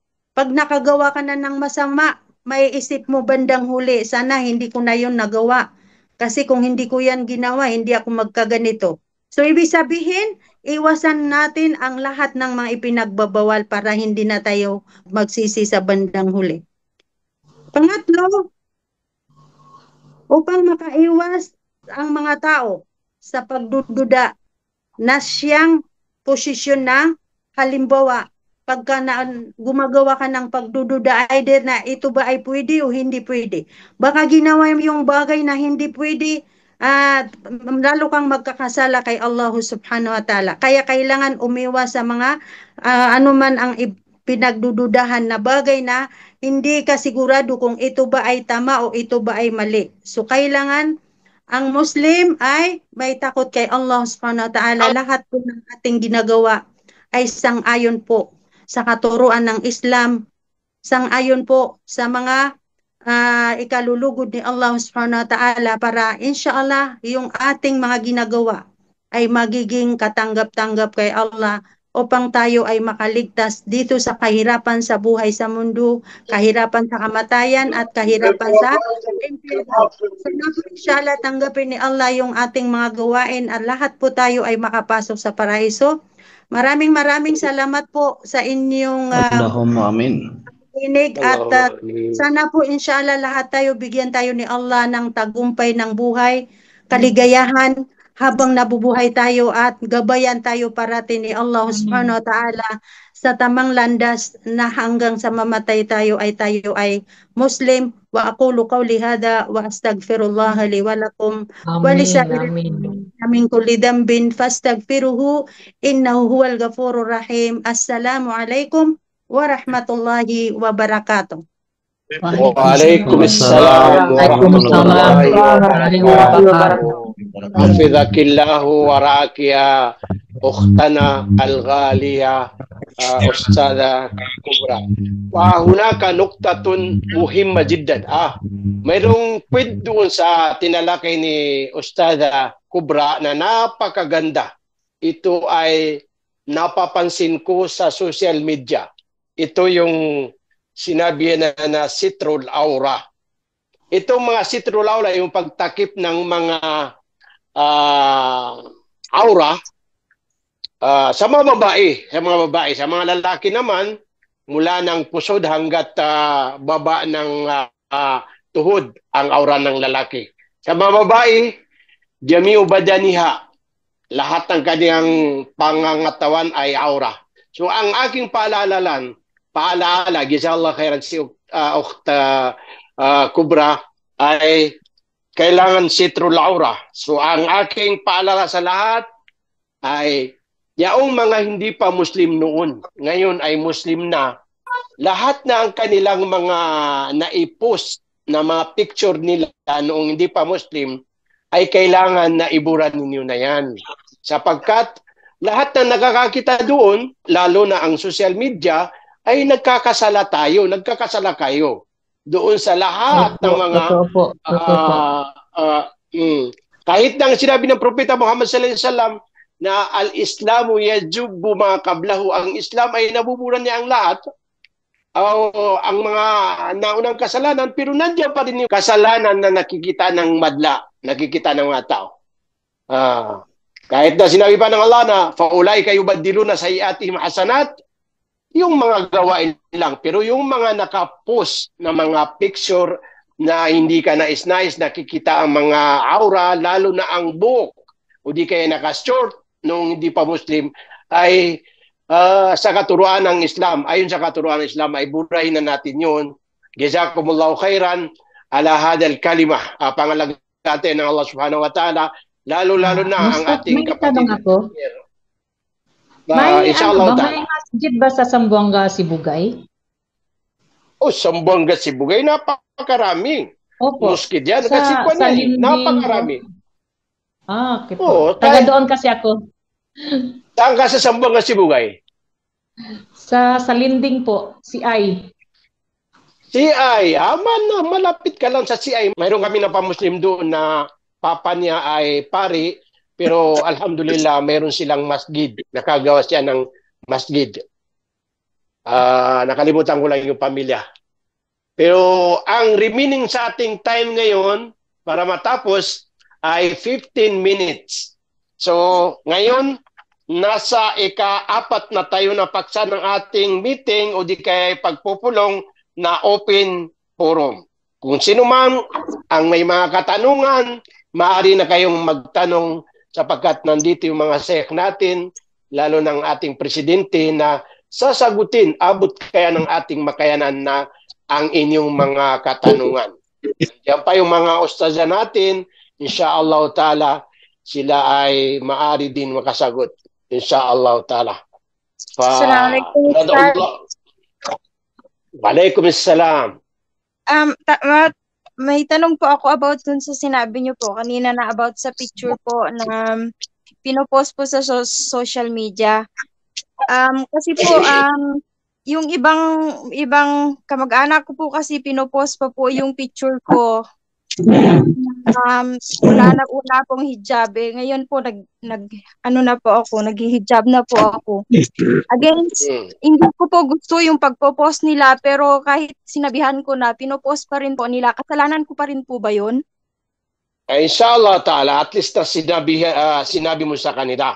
At kung may karagdagan pa doon, yung Sheikh natin, si Sheikh Mujahid, ay maaari din magbigay ng komento doon sa kanyang sinabi na yung mga picture doon niya ay nung hindi pa siya Muslim ay lahat ng kanyang mga picture na hindi siya nakahijab ay binubura niya pero ang kanyang kamag-anak ay pinupost pa rin din nila ang kanyang picture. So inshallah ta'ala, yung para sa akin ay at least na hindi ka nasang-ayon sa ginagawa mo at lahat. Halimbawa, sa akin lang lahat na makikita mo na pinupost nila na picture mo na hindi ka naka-hijab, kung kaya mong ibura, mas mainam na ibura mo yan. Sa akin lang yun, ha? Assalamualaikum, Ustad. Tanong ko lang po. Sige. Andito po kasi ako sa Saudi. Ngayon, 2 weeks pa lang po ako ngayon sa Islam. Balik Islam po, 2 weeks pa lang. Sabi po ng amo ko, nagtanong po ako sa amo ko kung pwede po ako maghijab sa loob ng bahay. Ang sabi naman niya, okay lang daw kahit hindi na. Pero pag nalabas po ako, nakahijab po ako. Before pa magsalita ang ating presidente, si Sheikh Mujahid, ay ang aking maisasagot lang dyan, ay kung ang mga lalaki na amo mo ay huwag ka magpakita sa kanila ng aurat. Sikapin mo na matakpan ang buhok mo, yung mga braso mo, huwag kang nakikita po niya yung buhok ko, tapos yung braso. Pero nagtanong po ako dun sa amo kong babae kung maghihijab pa ba ako sa loob ng bahay. Ang sagot niya, okay lang daw kahit hindi na. So sa akin lang yan, sa akin, sa pananaw lang ng Islam. Kasi Pero walang pwedeng makakita sa hindi ating ba, Mustad, once na papasok ka sa Muslim, dapat sundin mo kung ano yung natutunan. Kasi dati, kahit ako, Katoliko ako, Roman Catholic ako. Since ako pumasok sa Muslim, hindi pa naabot ng ilang buwan, hanggang na-memorize ko na yung mga dasal, naghijab na talaga ako.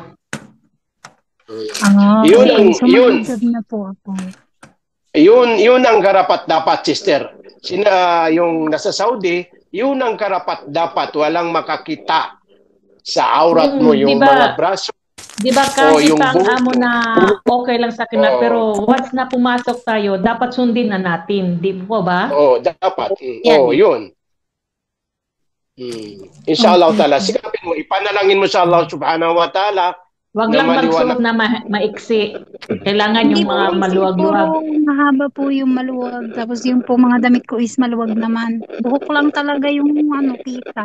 Hindi na yan, sister. Kasi dapat sister, pag pumasok tayo, kasi nag-ibang na tayo Kaya sundin natin ang patakaran. Pwede po ba ustad natin ang sumagot sa tanong? Sa akin, before pa magsalita ang ating Sheikh na si Mujahid, sa akin lang ay sikapin mo na matakpan ang mga aurat mo sa sino mang tao na hindi mo mahram. Katulad niya, ang amo mong lalaki, sikapin mo na hindi niya makita ang aurat mo. Kasi once na makita niya sa iyo na yung pagpasok mo sa Islam ay sinusunod mo ang lahat ng katuruan, sinisikap mong sundan ang mga katuruan, ay magkakaroon siya ng respeto sa iyo. Yung madam mo siguro, hindi pa niya lubos na alam yung mga katuruan ng Islam, kaya sabi niya na maaari ka nang magpakita ng aurat sa kanya. So, bilang katuruan ng Islam ay sino mang hindi mo mahram. Ang mahram ay yung kapatid mo lalaki, tatay mo, tiyuhin mo na lalaki, kapatid ng tatay mo. Yan ang maaaring makakita ng mga. Pero hanggang isa pa po. Isa pa pong katanungan. Pinagpe-pray na din po ako, pero hindi ko pa po siya masyadong memorize yung prayer, yung Al-Fatiha. Hindi ko po siya masyadong memorize. So, nakatingin po ako sa cellphone ko. So, kailangan ko po siyang tingnan doon para malaman ko po yung, mabanggit ko yung Al-Fatiha na prayer. Pero alam ko na po yung inshallah. Alam ko na, inshallah po, it's 2 weeks pa lang po eh. Hindi pa po masyadong marunong. Alam ko yan. Mashallah. Inshallah ta'ala, gabayan ka ng Allah subhanahu wa ta'ala, panatiliin ka sa Islam, at sikapin mo. Ang katulad ng sinabi ko sa iyo na paunti-unti lang pag-aaral. Sikapin mo na wala kang ginagawa, magbasa ka. Kasi napakadali lang yan. Meron po ako ng maraming books. Meron po akong books ng Tagalog. Meron po akong Quran. Meron po akong Muslim. Marami po silang binigay sa akin na books para basahin. So, sinisikap ko po siyang basahin at i-memorize po yung Al-Fatiha na prayer. Inshallah, makuha ko din. Inshallah, sister. Sige, inshallah. Shukran po. Sino pa ang gusto magtanong? Yung mga kapatid natin, mayroon siyang gustong i-clarify. Assalamualaikum warahmatullahi wabarakatuh po, Ustads. Waalaikumsalam warahmatullahi wabarakatuh. Itong manood ng mga reels o kaya mga teleserye, ang napag-aralan ko po, bawal po ang mga music. Ano po yung mga pinagbabawal po sa panonood ng mga ganito pong bagay po? Salamat po. Actually, sister, katulad ng sinabi ko sa inyo, katulad ng sinabi mo din, yung mga musika na yan ay dapat iwasan din natin yan. Kasi alam mo mga sister, yan mga music na yan ay pinagbawal yan ng Islam talaga. Pero hanggang maaga pa, paunti-unti, hindi natin kayang, kasi kuminsan nasasanay na tayo ganun eh. So yung mga panunood ng mga reels, lalo na yung mga nakahubad ganun, mahigpit na ipinagbawal yan ng Islam. Hindi na natin panonoodin yan, inshallah. Bawal ba din manood tayo ng mga movie o kahit anong movie? Hindi ba tayo pwede manood? Mga movie, katulad ng sinabi ko sa iyo, mga movie, walang problema. Basta yung hindi mga movie na nakahubad. Pwede mo magtanong? Pwede siguro, pwede na. Kasi 5 minutes remaining our time. Si Sheikh Mujahid ang makakasagot dyan. Pwede magtanong. Pwede magtanong. Kailangan makinig ang si Sheikh Mujahid ang makasagot dyan. Faisal, barakallahu fiqh. Bago magtanong si sister, inshallah, nandyan yung mga lecturer natin, inshallah, naghihintay sila. Si Sheikh Muslimin, si Brother Faisal, si Sheikh bin Salam, si Sheikh Kubra. Inshallah, bigyan na ng pagkakataon, inshallah. Allah yahfaduka wa yarak. Walakin yatabaka fi waqtina illa 5 daqaik. Walang natitira sa ating oras maliban sa 5 minutes. Kwan natin, dalian lang natin ang mga katanungan natin. Mayroon pa itong nagtatanong siguro, Sheikh Mujahid, na parang English na ito, ang tanong niya. Sabi niya, what the essence of goodness learning Islam for its individual? Kamula kay Sister Jenny. So maganda po siguro na tanong nito na sister din. Sasagot sila sister din na sagutin mo na. Sagutin mo na, Ustaz Faisal. Sa tingin ko po mas mainam si Ustaz Salam. Mas maganda po makapagbigay. Maano niya po. Sige. Okay. Yung mga kasama din natin na mga daya, sila Ustaz Hajja Nur Aisha Miro, mag-share din kayo, sumagot sa mga katanungan. Allah yahfadukum wa yarhakum. Ustad, hindi ko na follow yung tanong. Anong tanong yun? Ito po, Ustad. what the essence of goodness learning Islam for each individual. Itagalog mo na Bro Faisal. Pinapahirapan mo talaga, Ustad. So. Kasi parang kuha na yan, ang Tagalog lang, English lang ni Fernando po ang naintindihan ko eh. Nahanap ko din ito. Pinapahirapan mo, Ustad. Ano daw ang kagandahan ng pag-aaral sa Islam? Ang pananalisit sa Islam, ano raw po ang kagandahan nito sa bawat isa sa atin? Alhamdulillah. Masyaallah. Yan ang saludo ako sa iyo, Mufti. Yan talagang saludo ako sa iyo, masyaallah.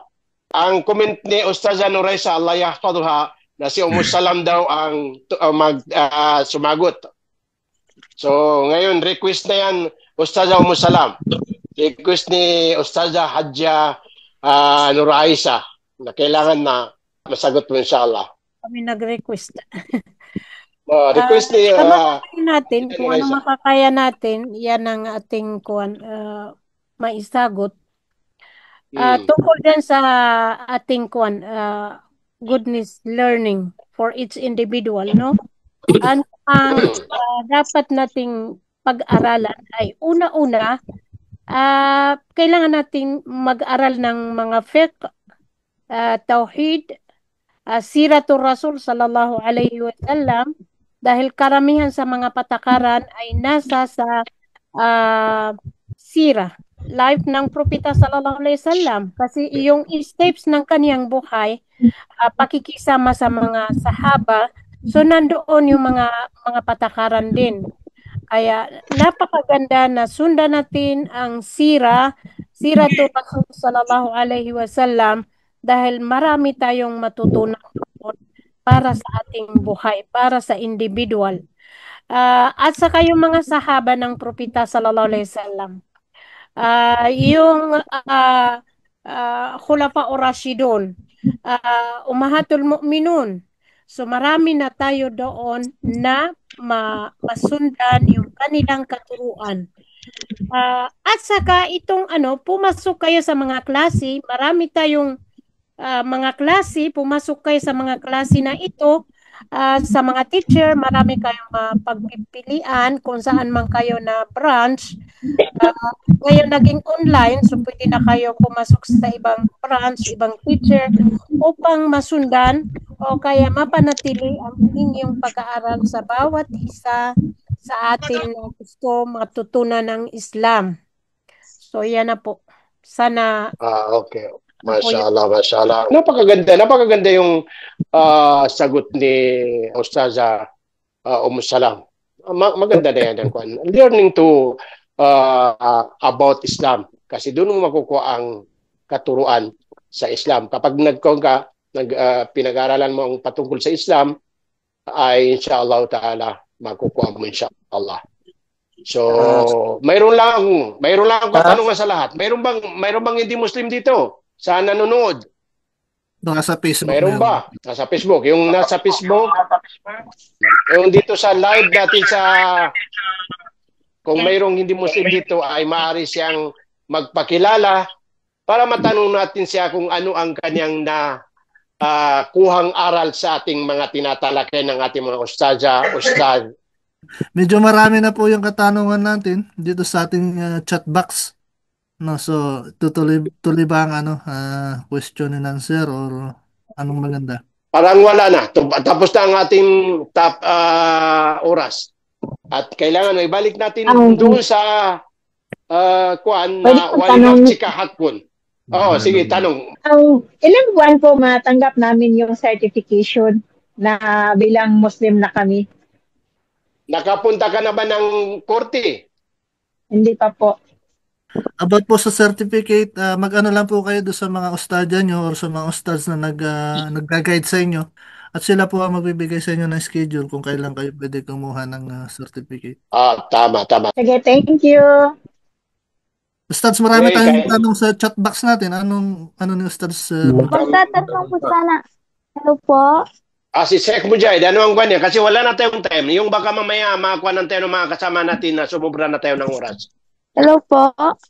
Sige, pwede po ako magtanong isang last one. Sabihin natin si sister na nagsasalita. Sige po. Sige. Pwede Okay po ba? Pwede Um, na. Kasi okay na, okay na. Okay po. Kasi po, last year pa po akong balik Islam. Tapos po, maingay yung kasama ko. Teka lang. Ustaz, sorry lang, Hello po. Ustaz, may nagtatanong na importante sa box. Bilisan Sa mo, Be, wudu po. kasi Sagot. ubos na yung oras. Oo nga, ubos na yung oras. Ano yung kwan? Yung nagtatanong kanina? Hello po. Okay. Last day pa po akong balik Islam. Tapos po ay, nandito po ako ngayon sa amo ko, which is Shiha po siya. So, hindi ko po, baka, maano ko po ba na ma-offend siya na gano'n kasi po, siya yung nagtuturo sa akin na a year ago. So, ngayon hindi po kasi ako komportable kung ano man yung tinuturo niya sa akin. Kaya po, pumunta po ako ng IPC at nagtanong po. At ngayon po, nandito na po ako. So, alhamdulillah, yung mga ustadya natin sa IPC, makipag-ugnayan ka na lang sa kanila, makipag-ugnayan ka sa kanila. Kahit sa chat lang, inshallah ta'ala, matasagot kanila ng tama, inshallah. So, wala na siguro, kasi ayaw ko naman malapastang yung oras ng ating mga kapatid. So, yung mga nasa inbox natin, inshallah ta'ala, maaari din sila sagutin sa pamamagitan ng chat din o di kay voice message, inshallah ta'ala. Subhanakallahumma bihamdik la ilaha illa anta astaghfiruka wa atubu ilaik. Allahumma ij'al istima'ana istima'an marhuma waj'al tafarruqana tafarruqan maghfura ya rabbal alamin. Allahumma ighfir lana dhunubana wa liwalidayna warhamhuma kama rabbayana saghira. Allahumma arzuqna al-ilm ya rabbal alamin. Allahumma arina al-haqqa haqqa warzuqna ittiba'a wa arina al-batila batila warzuqna ijtinaba. Wa sallallahu ala sayyidina Muhammadin wa ala alihi wa sahbihi wasallam walhamdulillahi rabbil alamin. Amin.